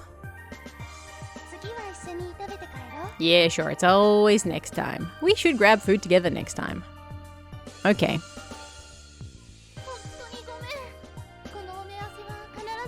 I'm really sorry, I'll definitely make it up to you. You better. Don't worry about it, okay? Nanami! Thanks, Nanami. Alright, see you later. Bye. She dashes out of the room, waving to me as she goes. Am I the only one who feels a little lonely right now? Now what do I do? Going to eat by myself would be lonely. Wait. Ada, wait. What if I try to invite those two? I'm not sure if they'd want to eat lunch together, but just meeting up should be fine, right? Now, who to invite? Who do we go with? Junya? Kaito? Let's go Junya. Let's try Junya. I whip out my phone and send off a message. Let's eat lunch together and send. I tap the send button, and as soon as I set my phone down on the desk, I get a notification that I've received a message. Whoa, that was quick. That is, in the time it took her to put the phone down on the desk, she got a message? How? I check the text and find that the text I got is some sort of strange advertisement. Oh, it's not from him. We will satisfy your rose-colored desires. Oh. I sigh as I read the tagline and I get another text. That's unexpected. Ah. This one's from Junya. Want to eat takoyaki. I perk up as I read it. Waiting at Mark Gates.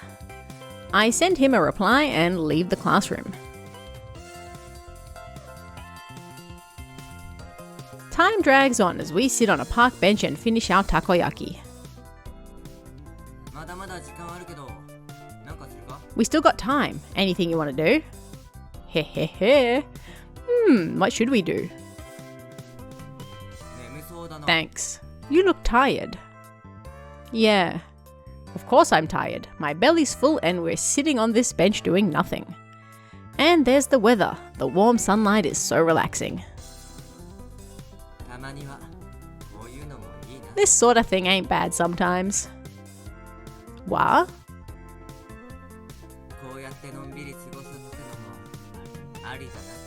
I was just thinking, it's nice to be able to kick back like this. Yeah, it is. Oh man, my eyelids are getting heavy. My thoughts are getting kind of fuzzy and I can't turn my head. Wait, what? 寝るか You asleep? No.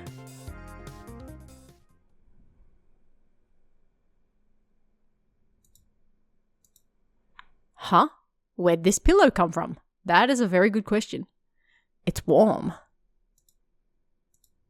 Smells nice. Okay, making it weird.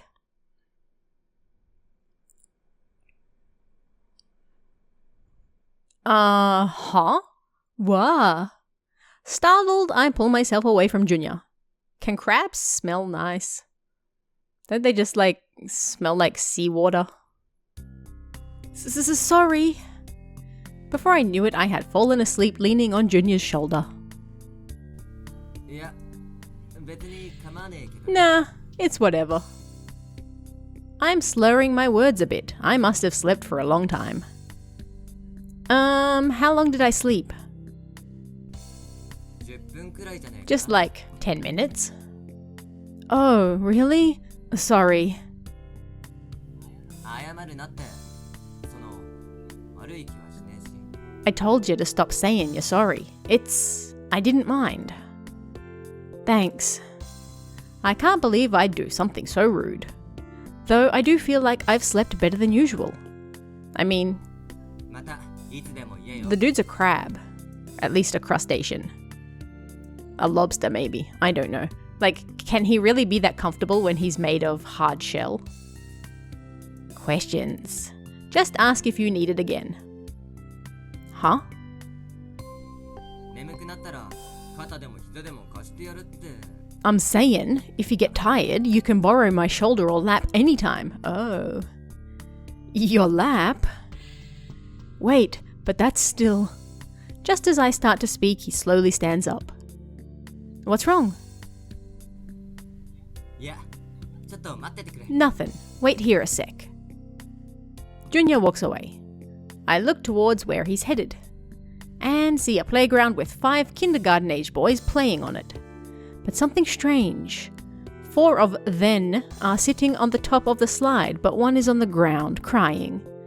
Junior heads straight for the crying boy and squats next to him. Looks like he's talking to the boy. Thinking I should go over there too, I stand up. Aww. Just as Junior hefts the boy onto his back, piggyback style. Aw, he's so sweet. Why is that boy green? And just like that, the boy goes from crying to smiling and he begins screeching with delight. Junior's got an even wider smile across his face. Where? He's got pincer things. Can they smile? As I try to decide what I should do, Junior runs up to the slide, the boy still on his back. The other 4 boys, who had been laughing a moment before, scream, "Monster!" and flee. I mean, technically they're not wrong. Junior runs after them in pursuit, chasing them around the plaza. The fleeing boys and the boy on Junior's back all howl with laughter. They smack each other to rile each other up, and they pretend to trip to let the others catch up. Even Junior is trying to chase after them all. Aww. Little by little, fatigue creeps into Junior's features. He's such a nice guy. But he keeps chasing them, yelling all the way. It's a heartwarming scene.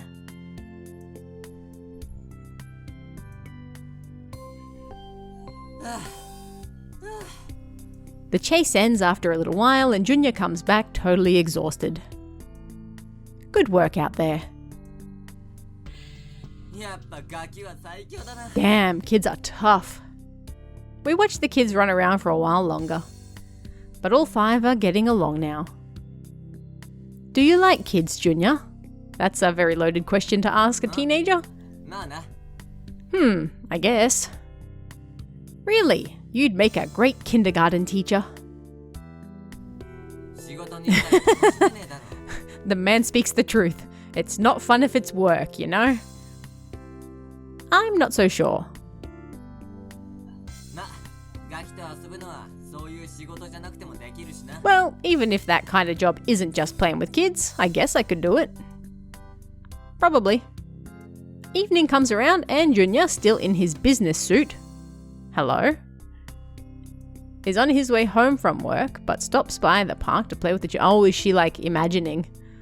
They could have like phrased that better. They get wrapped up in a baseball game or something. And I stand by watching with a shopping bag slung over my shoulder. She really just goes into it, doesn't she? Something like that might be nice, I think. What's up? Huh? You were zoning out there. No, I wasn't. No, you. Weren't you? Whatever. That's kind of an embarrassing daydream.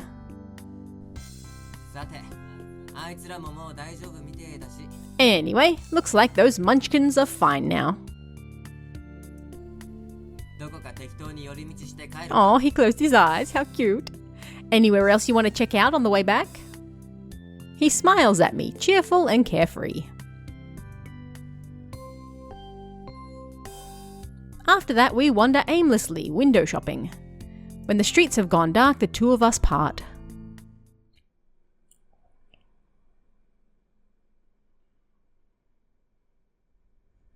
In all the chaos, a week has passed. The town is decked out in Christmas colours, and all Miyu-chan can talk about is how much she wants a boyfriend. What about a girlfriend? Well, I guess I do want one, but I've got more than I need to worry about right now. Thursday, December 20th.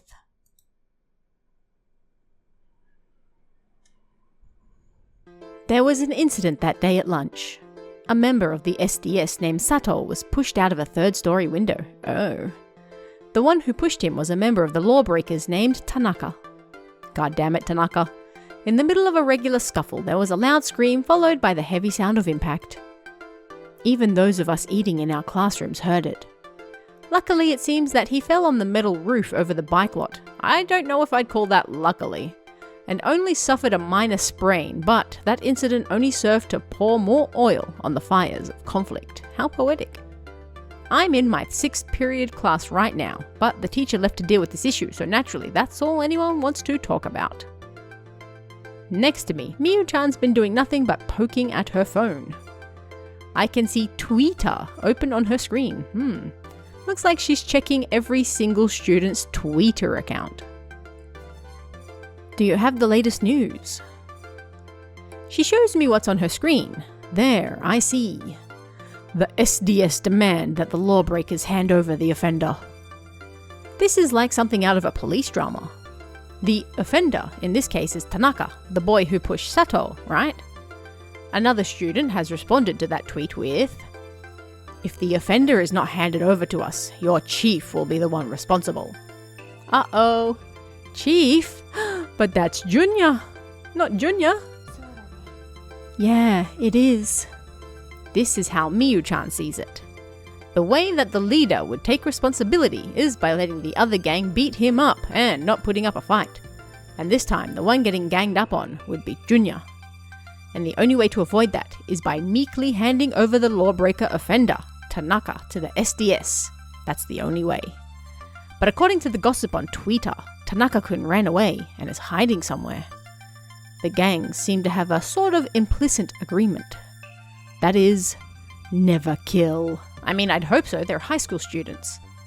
But this incident came dangerously close to breaking that agreement. It's a miracle that Sato-kun survived the fall. He should be dead. Is Junya going to be the one to take responsibility? If Kaito orders them to forget about getting revenge, will they listen? School ends in about 30 minutes. I probably shouldn't get involved, but I have to find them again. I'm going to do what I have to. As I consider my next move, Miyu-chan looks at me worriedly.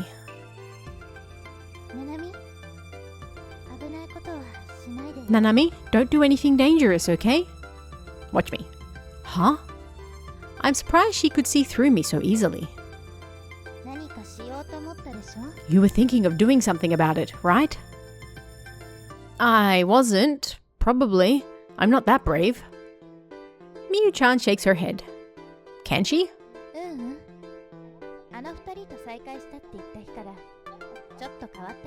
No, I think you've changed ever since the day you said you were going to find those two again. No way, I can't change that quickly. The fact that you don't realize it is even more dangerous.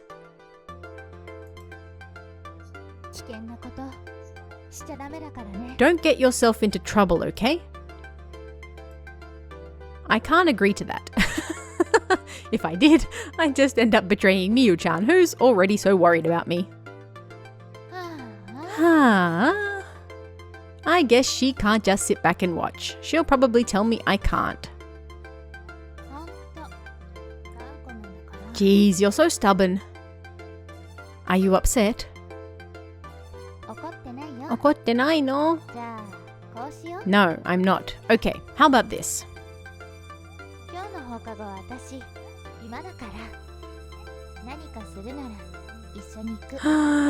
We're gonna have a three-way date. I'm free today after school. If you want to do something, we'll do it together. But it's dangerous, Miyu-chan. If I just let you go on your own, I'll worry myself to death. Seeing her look at me with such a worried expression really tears at my heart. I see. This is a one-time thing, okay? Okay, thank you. School's over. Unlike the last couple of weeks, Miyu-chan is with me now. Now then, what do I do? See Junya, go home. See Junya. I take out my phone and text Junya. Can we meet now? That's all I write. My finger pauses over the send button for a moment. Alright. A few minutes later, my phone vibrates, letting me know I have a new message. It's from Junya. I want to see him. Holding that wish in my mind, I open the message. Busy, so just a little @ gate.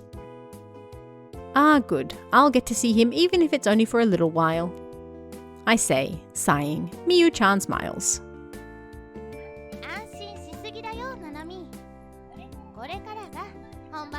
Don't relax just yet, Nanami. The real trial is still coming, right? You're right. I have to stay on my toes if I want to be able to figure this out. I smack my face with both hands to psych myself up. Alright. Let's do this. I leave the school building and as I walk towards the main gates, I run into a group of people wrapped in red hoodies. Oh no. Those red hoodies are the Lawbreakers trademark. Every member besides Junya, the leader, wears one. Incidentally, the SDS's trademark is their blue hoodies, of course. Is he in this crowd? I'm not sure. Even if he is, I'm afraid to call out for him. He said he would be by the gates in the text he sent, but I had no idea he'd be in a group like this.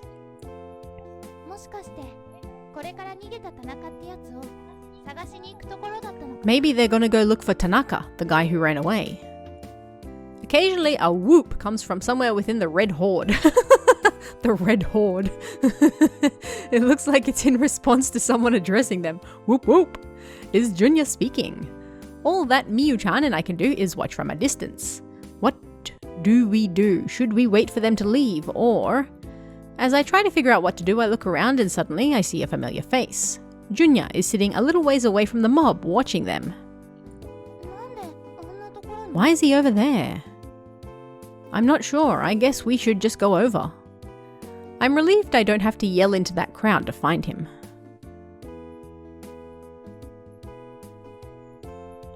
Junya? I call out to him as he sits next to a bed of flowers.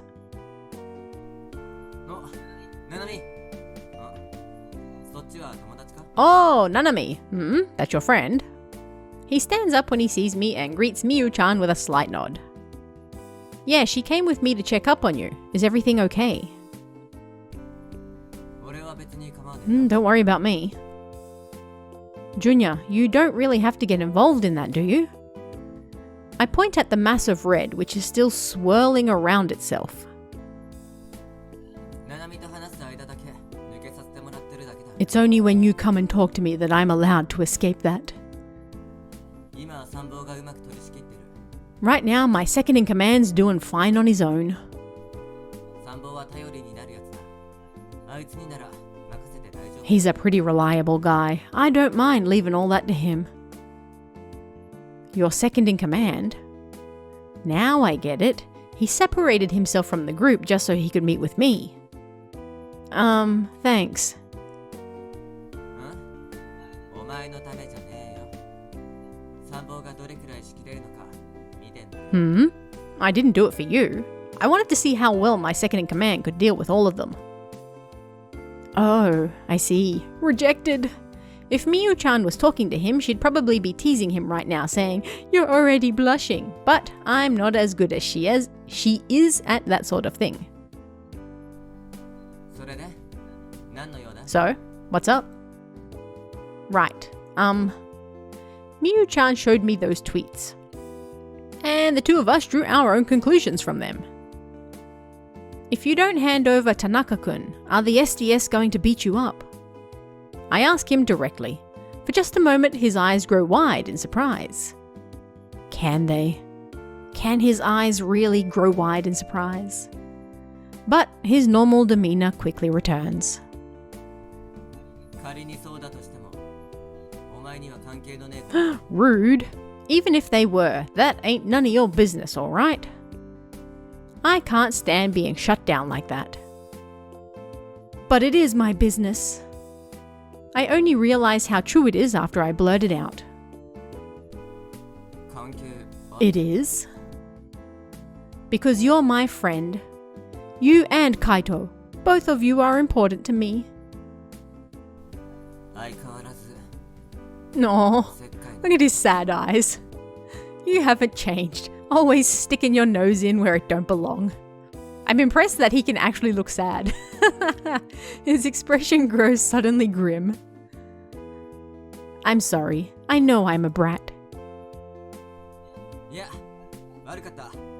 関係ないってのはよくねえな。 Nah, it's my fault. I shouldn't have said it was none of your business. No, I just don't want to see you and Kaito hurt each other. 今日の一件ならカイトは傷つかねえから安心しろ。 Kaito ain't gonna be getting hurt today. Don't you worry. But that means you're the one who's going to get hurt, right? 俺は頭だからな。責任は取る。 Because I'm the leader. I gotta take responsibility. But I don't want to watch them beat you up. Close your eyes. そう言われてもな。もう俺は決めてるからよ。 Hate it all you want, but I ain't the one who decides what happens. They're so dramatic. Aren't you? No. Is he saying that to try to convince himself that it's true? That's wrong. You can't. One of the lawbreakers rushes over just as I start to speak. What terrible timing. Junya turns to him. Is this his second in command? ジュニアさん、終わりました。 Junya-san, we're ready. I like how he's labeled mob. よし、わかった。 Yosh. Alright, good. He nods and then turns back to face me. 心配すんな。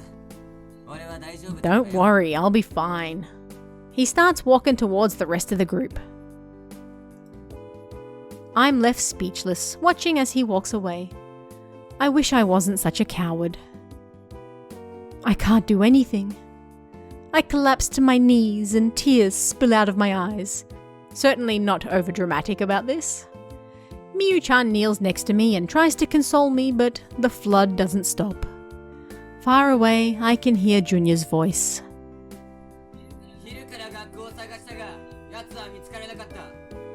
おそらく町のどこかに身を潜めてやがる。 We've been looking for him since lunch, but he hasn't shown his face. Bastard's probably hiding somewhere in town. 身内の落とし前は身内でつけるぞ。絶対に田中を見つけ出せ。 But we're the ones who are gonna have to pay. He must be found. The horde lets out an earth-shaking roar in response. Every last member screams savagely. And with their feet pounding against the pavement, the group stampedes out of the school. They're gone.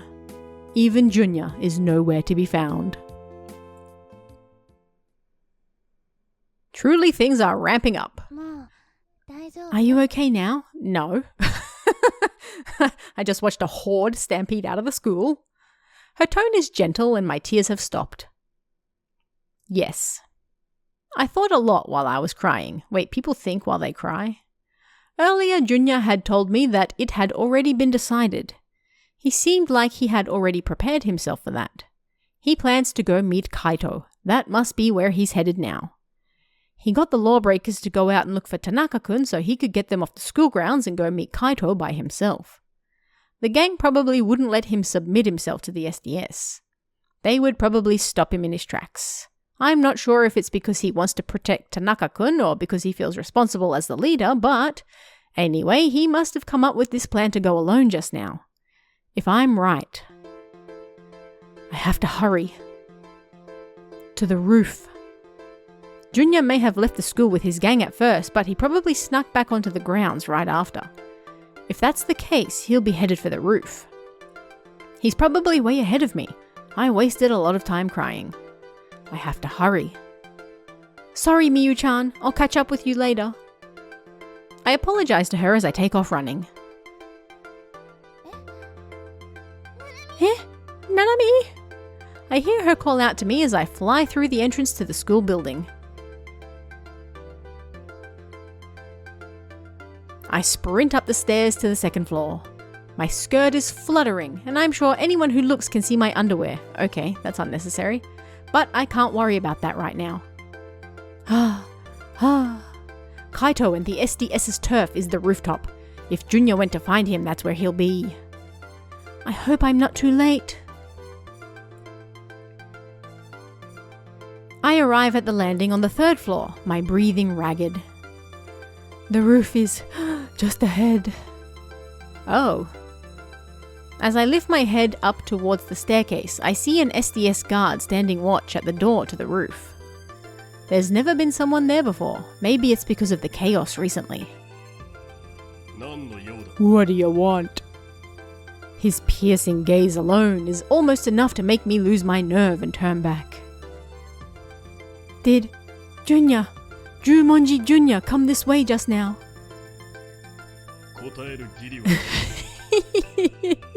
None of your business. I like that the Japanese is like, you have no right to know that answer, basically.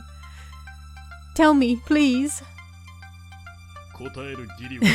None of your business. He gives the same response as before. I don't think I'm going to be able to get past him. Then let me see Nikaido Kaito. He stays silent. But I'm in a hurry. Screw the guard. I have to get around him and onto the roof. I dash up the stairway. But the guard stops me in my tracks. He grabs hold of my arm with a firm grip. Stop it, you pervert! My sudden accusation takes him off guard, and he falters for a moment. That moment's hesitation is all I need. I wrench my arm away and start running up the stairs again. I hear him yelling at me from behind, but I don't care. I leap towards the doorknob and fling the door open. Hiya! I scan the rooftop as soon as I come out onto it. That's actually kind of terrifying. They all look exactly the same. There, the SDS members, all clad in blue hoodies, are staring towards me. But they're not looking at me. What they're looking at is... Junya! Junya is sprawled out on the ground between me and the blue mass. And Kaito is standing right over him. Kaito, you monster! He begins running towards me as soon as he catches sight of me, and it's then that the rest of them acknowledge my existence. Nanami? I ignore Kaito's bewildered gaze and run over to Junya. Falling to my knees, I put an arm over Junya.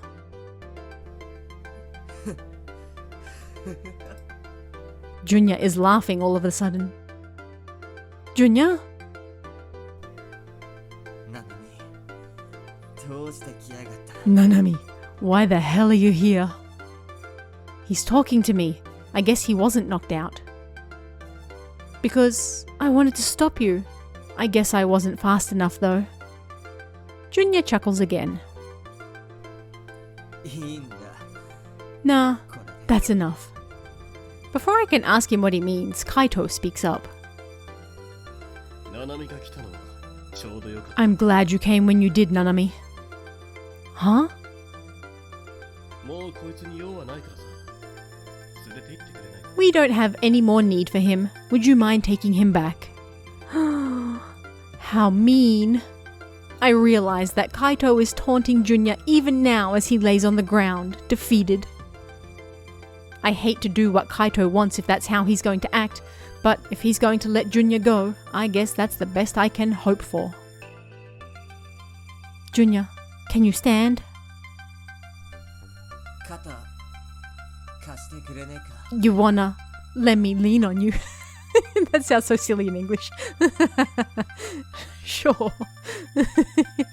I slip Junya's arm over my shoulder and help him stand up. Seeing this, the SDS members begin to hurl jeers and insults.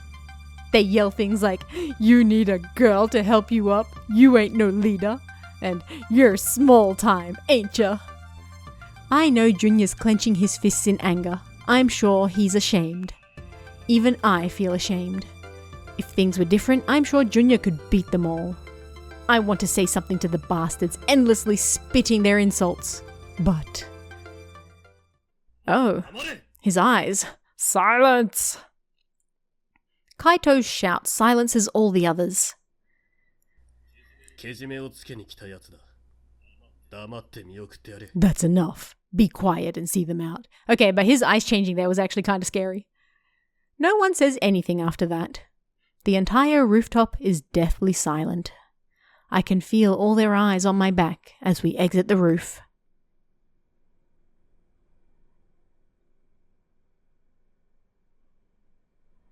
Okay, we're going to end this episode here. Kaito just got beat up by a giant gang, a horde of blue hoodie-wearing monsters. Kaito, I don't know what the hell is going on with him. But anyway, I feel like we're getting towards the end of this. It can't be too much further away. Come back next week to find out what is going on between Kaito and Junya and me and the fish girl. I'll see you guys then. See ya. Welcome back. We head to the nurse's office to get Junya some kind of treatment. It's surprisingly difficult to support Junya as he stumbles around unsteadily. School's over, so there aren't many teachers or students around. You're not doing so great, are you? I set Junya down on a stool and look over his body again. Oh. His lip is split and a little bit of blood is dribbling down his chin. I can't see any injuries besides that, since he's still got his uniform on. Oh. But from the dirt on his clothes, I can imagine that he's covered in cuts and bruises. Show me your wounds. He strips off his jacket and shirt without a word. Oh, this is escalating. Oh my. Oh my, we have a naked crustacean. As I thought, he's really beat up. He's not really bleeding, but he's got bruises cropping up all over his body. Can I get you a wet towel? What every man wants to hear. その前にこっちを頼む。 Before you do that, I need you to give me a hand with something. Indeed. He pulls his right pant leg up to his thigh. Blood is leaking from his knee. Oh, you might want to stop that. I bring my face closer to get a better look and see that there's a sharp pebble lodged in the wound. I guess his pants didn't really protect him. The rock poked a hole right through them. 膝をついた時に I got it when I fell on my knees, I guess. I can tell it hurts just by looking at it. I grimace reflexively, indeed. Hold on a sec. I forage around the nurse's office, gathering up antiseptic, cotton balls, and tweezers. And I need some gauze and bandages. You know what? This is honestly a word I've never actually heard said out loud. And that's what you're looking for. Whoops. そこの箱に入ってた。 If that's what you're looking for, they're in that box over there.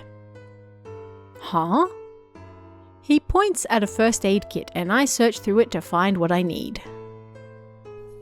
怪我した時よく世話になってっからな。 Whenever I got hurt, you were always there to take care of me, weren't you? I was. じゃあ悪いけど Well, 頼む。 I hate to ask, but do you mind? Like, why has he got like little pincers and legs like running all the way down his chest? That's weird. I extract the pebble with the tweezers and wipe up the blood that follows it out. Ew. Junior stays silent and just stares at me. It's kind of hard to focus when you're staring at me like that. そう言われてもな。やっぱ傷のとこ見ちゃう。 Actually, I was staring at the cut, you know. If it was me, I don't think I could bear to look at it. Is that so? I changed the gauze several times, even though there isn't that much blood soaking into it, and I make sure to put disinfectant on each time. It has to soak in, so just be patient. Alright. I hold a cotton ball with tweezers, douse it in antiseptic, and gently dab the wound. Dab! Gah. Junior lets out a small groan. Just a little more. Ugh. I finish disinfecting it and press some gauze into it. I'll put a bandage on in a bit. You're doing great, okay? I let that slip out without thinking and... うるせえ。 Uruseo, shut up. He turns his face away, embarrassed. Oops, I didn't mean it like that. 嫌じゃねえけどさ。なんか恥ずかしいだろ。ガキみたい。 I know you didn't, but it's still embarrassing. It's like I'm a kid or something. Heh, I can see that. What is that supposed to mean? Little by little, Junior is starting to talk again. I suddenly remember what I wanted to ask him about. I bring it up as I'm wrapping his knee in a bandage. I knew they might beat you up, but... I think you got off pretty easy, didn't you? I think you got off pretty easy, didn't you? I mean, that's not bad, but... さすがにこれだけ休めばな。 That's what you're worried about, huh? Well... He suddenly grows gloomy and, taking a breath, he continues. カイトのやつ、手加減しやがった。 That bastard Kaito was the one who wanted to go easy on me. 部下には手を出させないで。自分が手を下すとか。 He told his flunkies to stay back because he wanted to handle it himself. Why did he give you a break? わかる。俺は抵抗するわけにはいかない。それをカイトも知ってる。 I'll tell you why.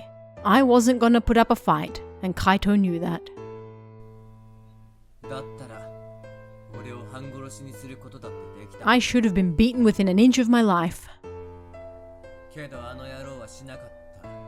But それ。 that bastard barely touched me, and... こんな形でお前を倒すのは不本意だとか抜かしやが He る。 told me he didn't want to beat me like that.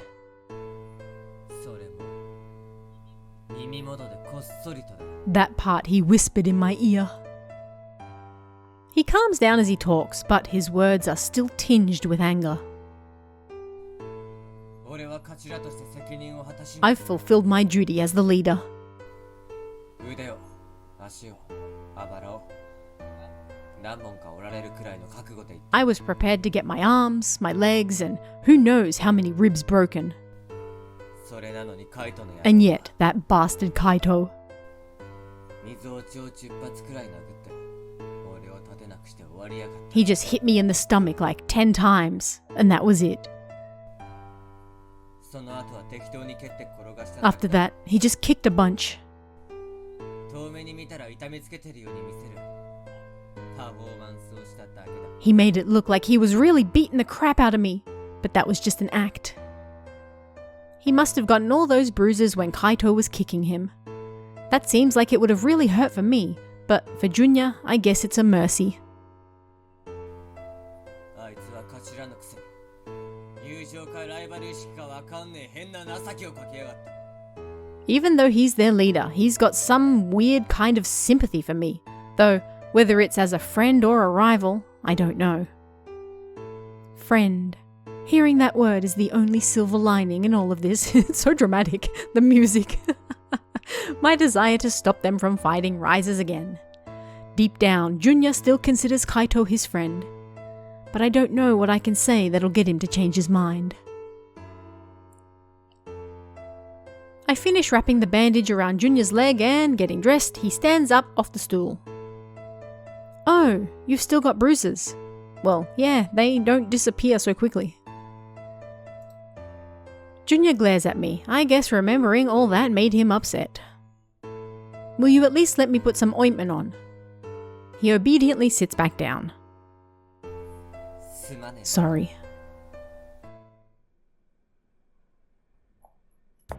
Junya and I walk through the darkened school grounds.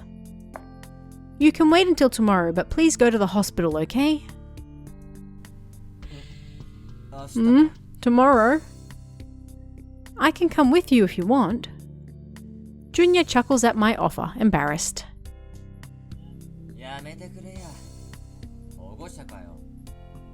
Cut that out. What are you, my mom?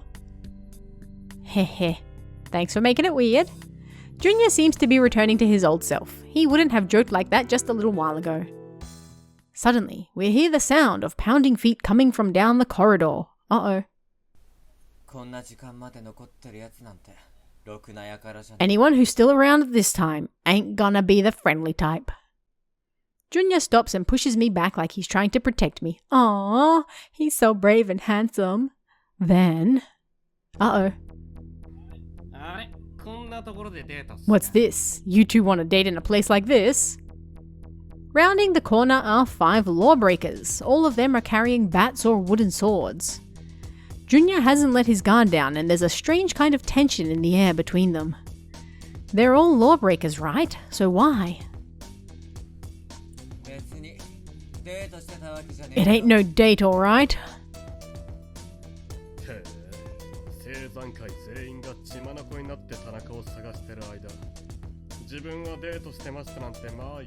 Oh yeah? Well, while we lawbreakers were out working our asses off trying to find Tanaka, you decided to have yourself a little date. But hey, who am I to judge?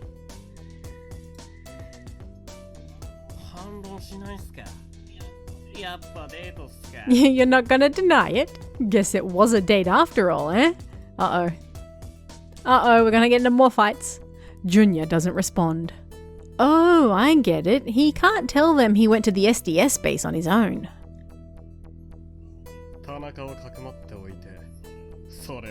We know you were hiding Tanaka. Well, not anymore. Hiding him? Junya? Cheh.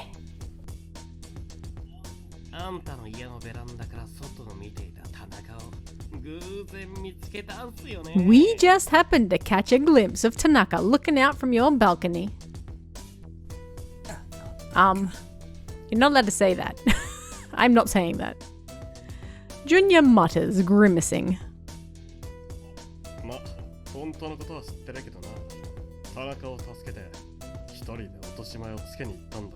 Of course, the truth is we always knew. You were gonna hide Tanaka and go settle it on your own, right? Without waiting for more silence from Junya, he continues his tirade.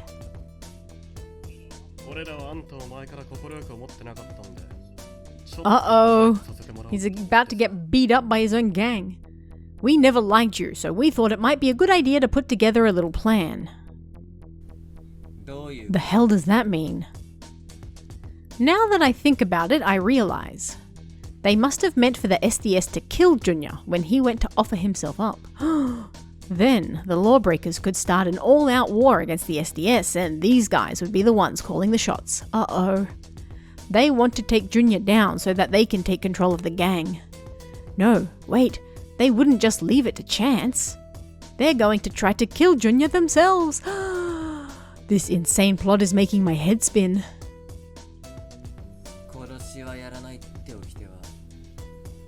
Why are things escalating so much? You're all teenagers in high school.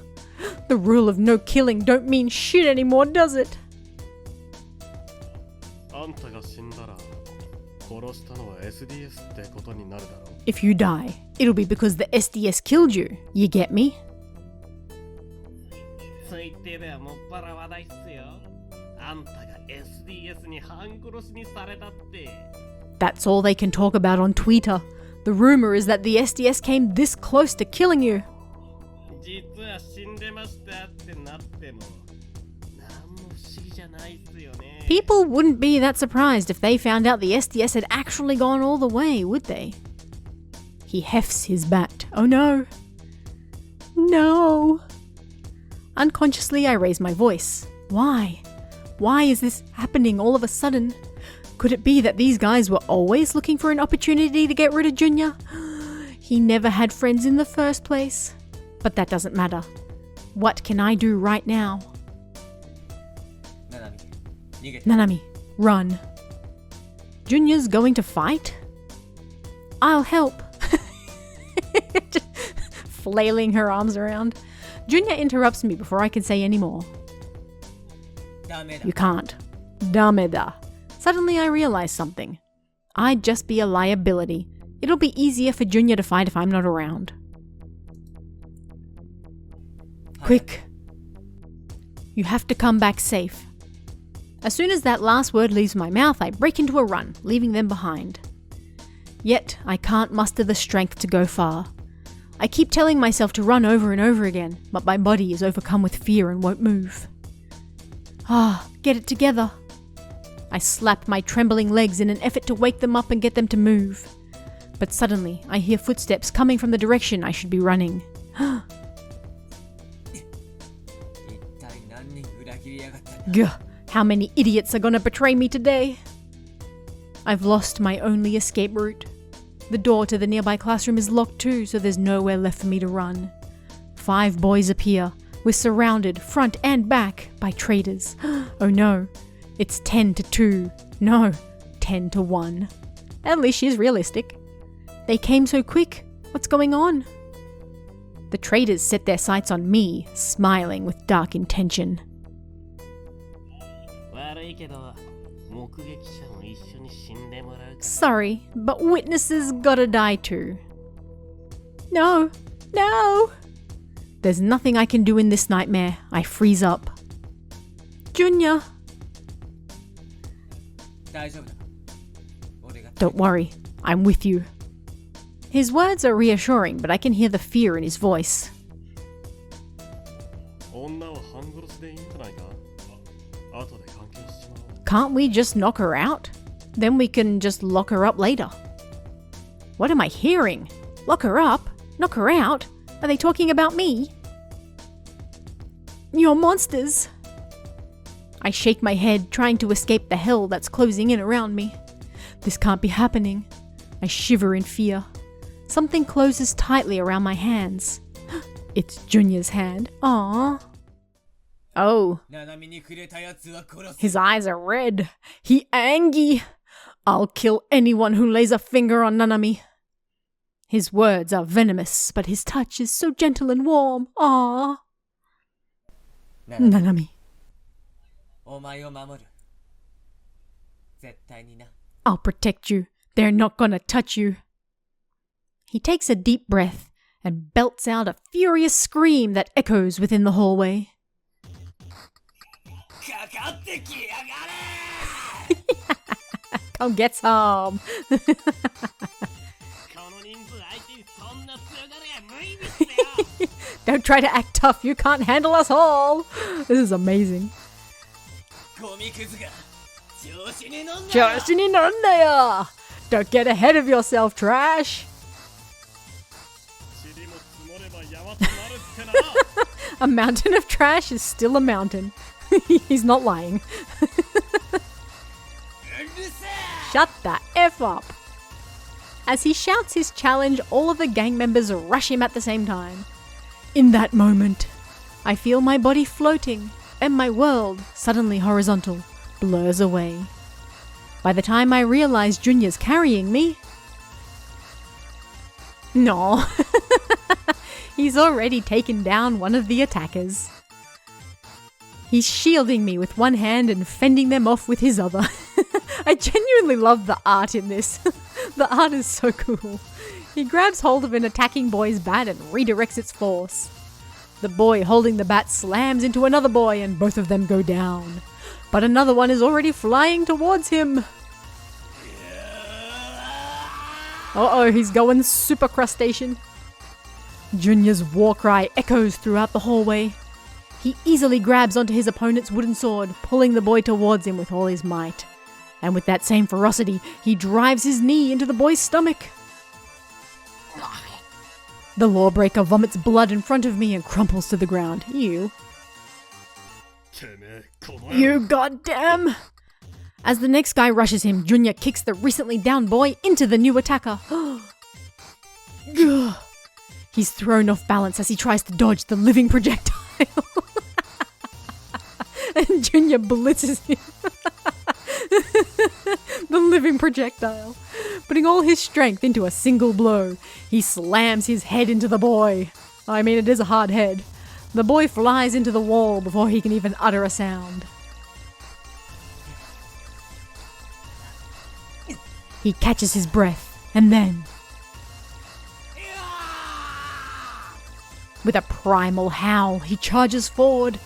I can't help but think that Junior, still carrying me with him as he rampages, is terribly frightening. I've always hated violence and fighting, but I can't even think about that right now. The warmth flowing into me from Junior's hand gives me nothing but reassurance that he'll protect me. Is that really what she's thinking about right now? And we've calmed down. In just a few minutes, the 10 guys who were attacking us are lying on the ground before Junior. Also not a lie. A mountain of trash is still trash. He spits the insult at them and, still carrying me, leaves the hallway. Mic drop.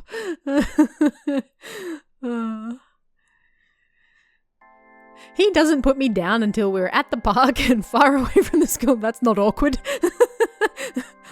I'm a fully grown person. I can walk on my own. Like, no, I'm going to carry you the whole way. I tell him to put me down so many times while he's walking there, but he doesn't listen. Junior sits down on a bench and hangs his head without saying a word. Aww. Thank you for protecting me. In response, he raises his head to me, and I can see that the strength has all but drained out of him.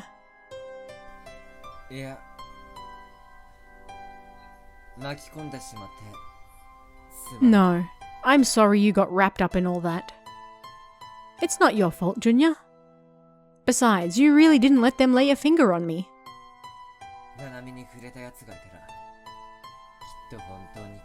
If anyone lays a finger on you, Nanami, I'll definitely be there to kill him.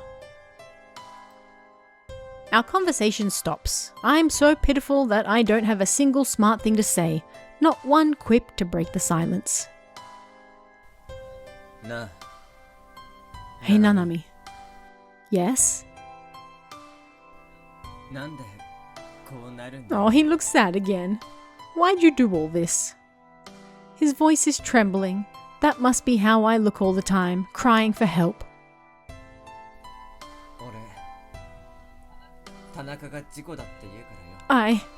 Tanaka said it was an accident, so... I thought I could do something to help him.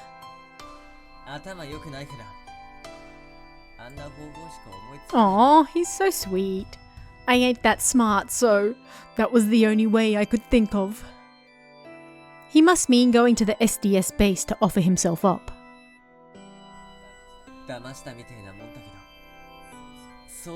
I know it looks like I was tricking my boys, but that ain't the truth.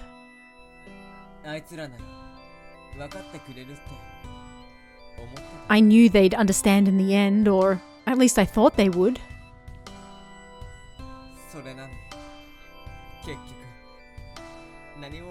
Oh, he's gonna cry. I guess in the end, I didn't really know a damn thing. This is all bullshit. There's so much helplessness in his voice as he gazes up at the sky. I know he's doing that because he doesn't want me to see him shed any tears. It's all my fault. Without thinking, I hugged Junior tightly. Aww. な Me. It's okay. I'm here for you. I cradled Junior's head in my arms, pressing his face against my body. If you want to cry, no one will see you like this. Not even me. ななみ His voice is muffled. I know how much you fight for everyone around you. But I know you must have plenty of friends who will understand why you did it, right? そうだとしても裏切られたことに変わり Even if I did, that don't change the fact that they betrayed me. He trails off, but after a moment, he resumes his monologue.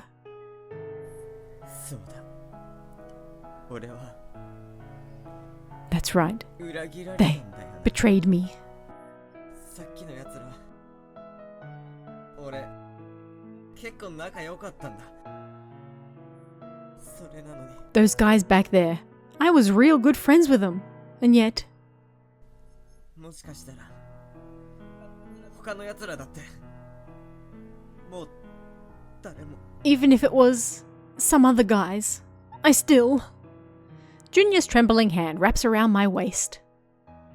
It's all okay. It's all going to be fine. I gently stroke his head, trying to ease his pain. Junior doesn't flinch at my touch or tell me to stop. If doing this can make him feel even a little bit more at ease. ななみお前のことは信じてもいいんだよな Are you sure you can trust me? Junior, no matter what happens, I'll always be your friend.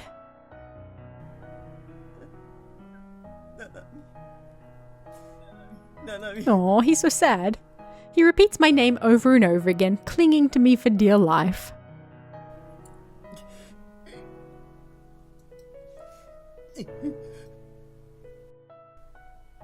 ななみ I hold the shuddering, sobbing Junior close.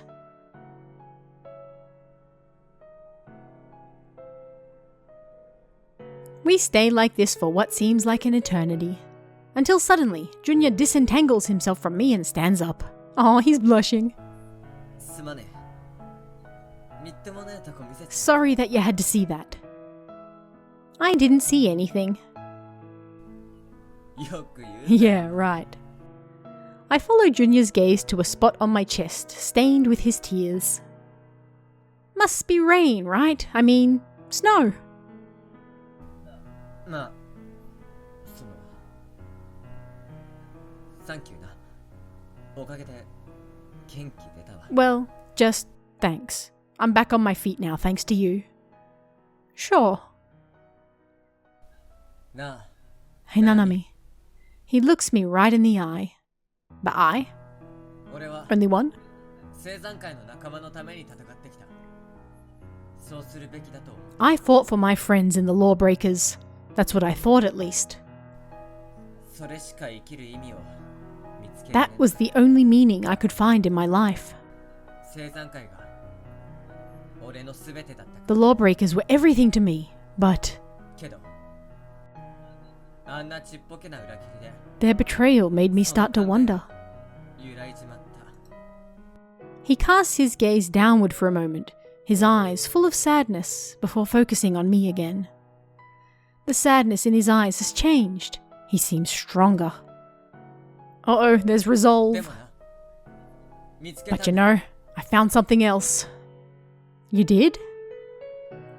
さっきナナミを守りながら戦って見つけた Back then, when I was fighting to try to protect you, I found something. この先もお前だけは俺が守り続ける Aww. From now on, you're the only one I'm gonna fight for. それが俺にとって生きる意味になる Aww. You're my reason to keep on living. We're like 17, 18. That's a bit much right now. Junior, that's I. こういうの慣れてねえ I'm not good at this sort of thing. なんて言ったらいいのかわかんねえけどさ I'm not really sure what I'm supposed to say, but Nanami, Junya gazes at me lovingly and says, お前が欲しい Omae ga hoshii. I want you. Indeed. You do? I'm happy that he's so attracted to me, but I don't know if I'm good enough for him. お前のことが好きなんだ This is certainly escalating. I love you, Nanami. That confession obliterates any doubt in my mind and my heart overflows with warmth. Junya poured his heart out to me. Now it's my turn.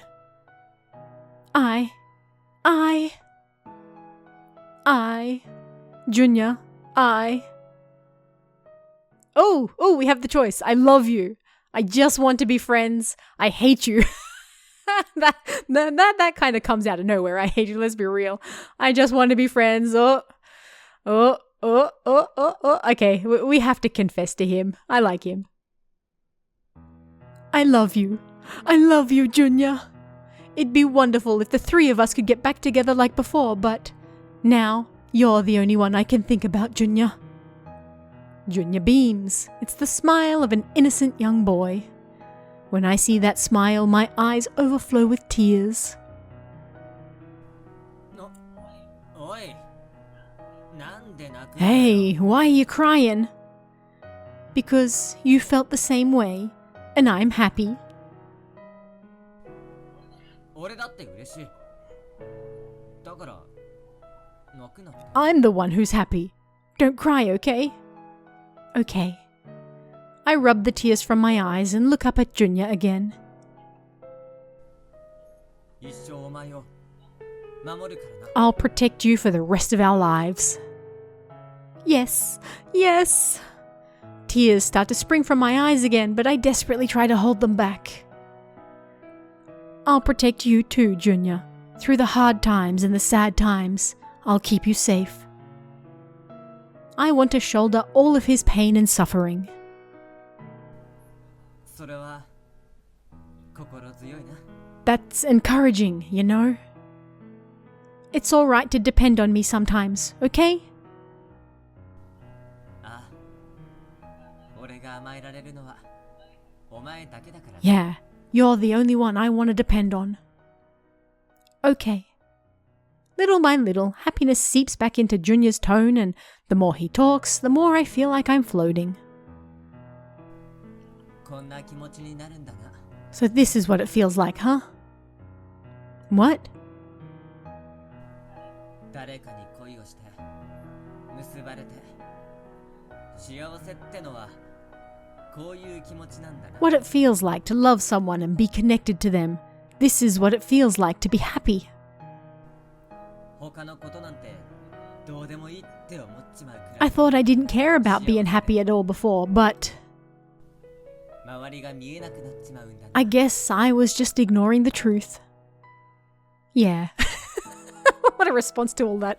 周り Yeah. が見えなくても But even if I was ignoring it, he trails off, realizing something about what he's saying. Junya? What's wrong? 俺が幸せになるのはまだ早いな It's still too early. I can't be happy just yet. What? まだ俺は青山会のことにケリをつけてね My business with the lawbreakers ain't settled yet. What do you mean? Is he talking about fighting with Kaito? He shakes his head slightly as if to answer my unvoiced question. カイトとは戦わないいや俺にその資格はなくなった It ain't the scrap with Kaito. Nah, I ain't in a position to fight him anymore. 裏切り者を10人も出しちまった俺に人望が足りなかったってことだ 10 of my boys came out and stabbed me in the back. That means I'm not as popular a leader as I thought I was. その責任を取った後次の世代に頭を譲り渡そうと思う They thought that once the SDS dealt with me, I was going to hand off leadership one way or another. 現参謀あいつなら人望は俺以上だし十分に My second in command. He's more popular than me and he's strong enough. 来年あいつは3年になるし Next year's his last year in high school. His second in command? I guess he means the boy giving orders in that group earlier this evening. 俺の時代は Aw, my era is at its end. Time moves on. He stares at the ground dejected, but he quickly steels himself and looks back up at me. けどお前がいてくれるから悔いはない But you came for me. I have no regrets. I don't know if I believe that, but despite that, he takes a step towards me. お前と過ごすこれからの時間に過去は必要ねえからな If I can be with you from now on, I don't gotta care about what happened in the past. He beams at me with renewed cheer. 明日生産会に集合かけるそこで全てに蹴り Tomorrow, I'll get all the lawbreakers together. Then, I'll put an end to all of this. おそらく参謀とやり合うことになるけどそれが終わったら I might end up fighting with my second in command, but if it ends there, 改めてお前を迎えに I'll 行く come find you again. だから夕方教室で待っててくれる So, will you wait for me in the classroom tomorrow night? If that's what Junior wants, I don't mind. I'll wait. I'll wait and I'll greet him with a smile. I know it won't be easy for him to settle things with the lawbreakers. Like Junior said, he'll probably have to fight, and he's sure to get beaten up at least a little bit. But still, I'll wait for you forever. Ah, I have faith in him. I'll wait. あ必ず迎えに行く Thanks. I'll definitely be back. This isn't the boy who was crying in my arms a moment ago. This is a man who can stand up for himself.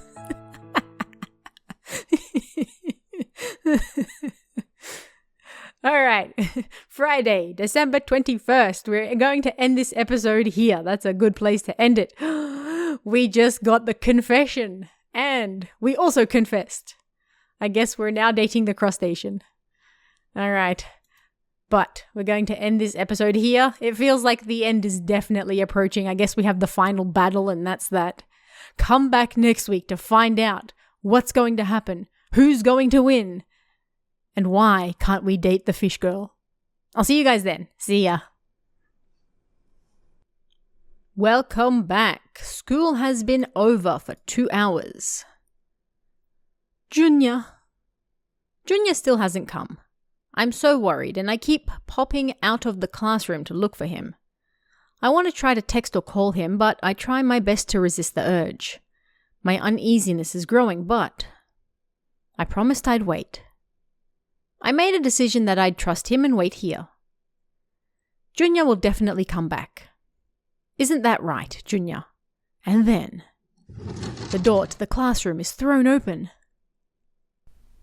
待たせちまった Kept you waiting, huh? As I stare at him, tears begin to flood from my eyes.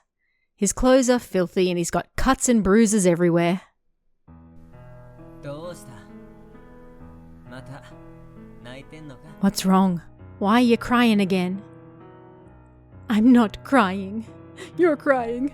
そうか全部終わらせてきたぜ Ah, yeah. It's all over now. Great. I'm glad.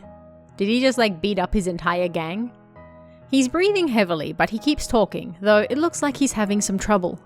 Oh no. 無事に次の世代に引き継がれた The next generation's gonna pick up where I left off. He smiles at me, delighted. Aw, he's so cute. もう俺はお前だけ見てればいい You're the only one I want to think about now. His smile lays rest to all my fears. And then I fall into his arms. Aw, how romantic. Junior. I hug him tightly as we fall to the ground. Well, that's a bit dramatic. Junior. やっぱ泣いてんじゃねえか I knew it. You were crying, weren't you? Heavy drops slide down my cheeks. I'm not crying. You are. No, 俺はお you. 前を泣かしてばかりだな。 I'm the only one who makes you cry, huh? That's not true. I can't hold back my tears no matter how hard I try. I'm not sure if I should be sad that he's all beat up or relieved that he came back at all, but I don't care anymore. Junior whispers to me, キスとかしたら泣き止むか？ If I kiss you, will you stop crying? Kiss me? Junior's cheeks flush in embarrassment. いや、それは言い訳だな。 Look at him blushing. Nah, that's just a bad excuse. Huh? 泣き止んでほしいってのは嘘じゃねえけど。 I do want you to stop crying, but... He looks away from me shyly. ただ、お前とキスしたかった。 Well, he's very forward, isn't he? But I really just want to kiss you. Different emotions are flitting through my head. But right now, in this moment, they all coalesce into a single form. Love, aww. I feel nothing but love for the man before me. This is moving incredibly fast for high school students. That is the only emotion I feel now. I close my eyes in silence. ななみ、 I can feel Junior's breath on my face. That breath alone puts me at ease. I mean, should be glad that it doesn't smell. Let's just leave it at that. 大好きだ。 I love you. Junior's warmth envelops me. It's so wonderful. It's like I'm melting into a dream.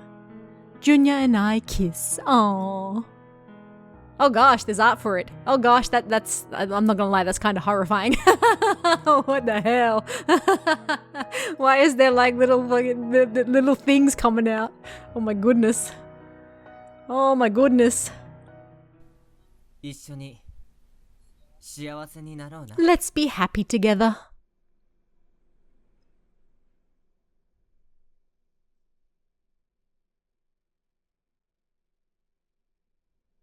Wait, is that the end? What's happening?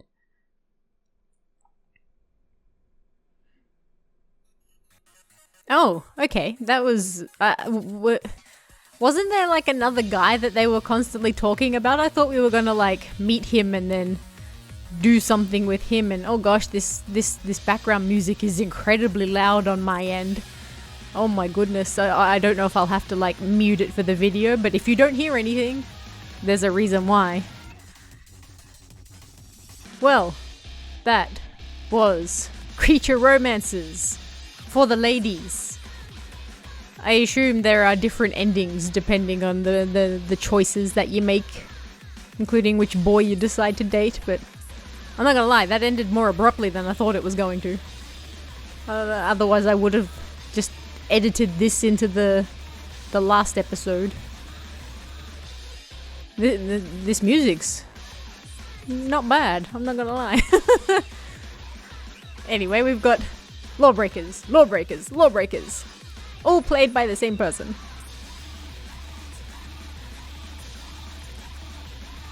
Anyway, there is a link. Oh god, it's the chatterer. The hefty chatterer. A link in the description. If you have not checked this out on Steam yet for yourself. If you want to date the blue eye blobby guy. Instead, I can't even remember his name. Kaito? Kaito, that's him. If you want to date Kaito instead, you can check that out for yourself. I'm not going to do all of the different endings and such for this, just the one. But that was certainly an interesting experience. I don't really do visual novels or dating ones other than literally what you've seen on this channel, so I'm not quite the audience for them, but I still found this one hilarious and I enjoyed it. I mean, where else could you date a dude that looks like a lobster, a crab, something? I don't even know, but it was pretty funny. Anyway, I'll let these credits finish playing and come back next week to find out the next terribly interesting visual novel that we're going to dig through. I have plenty. I'm hoping I've got another short one. Because I don't really want to spend another 10 months on the next Higurashi just yet. We'll get there eventually. And yeah, sorry if there's nothing but silence right now because I don't know if this is going to get called out, the music. I won't see until I upload it.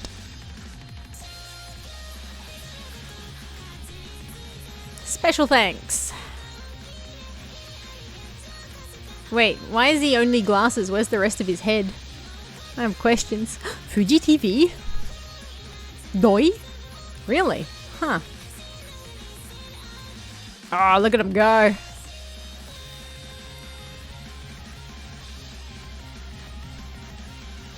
I really enjoyed the illustrations in this game. I mentioned it before, but the artwork in this is actually really good. Thank you for the English localization, all of these people. It was actually quite good.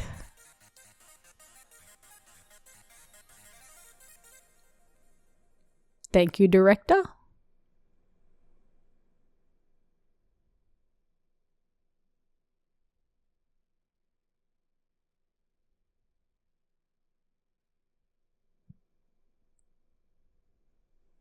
Well, there you have it.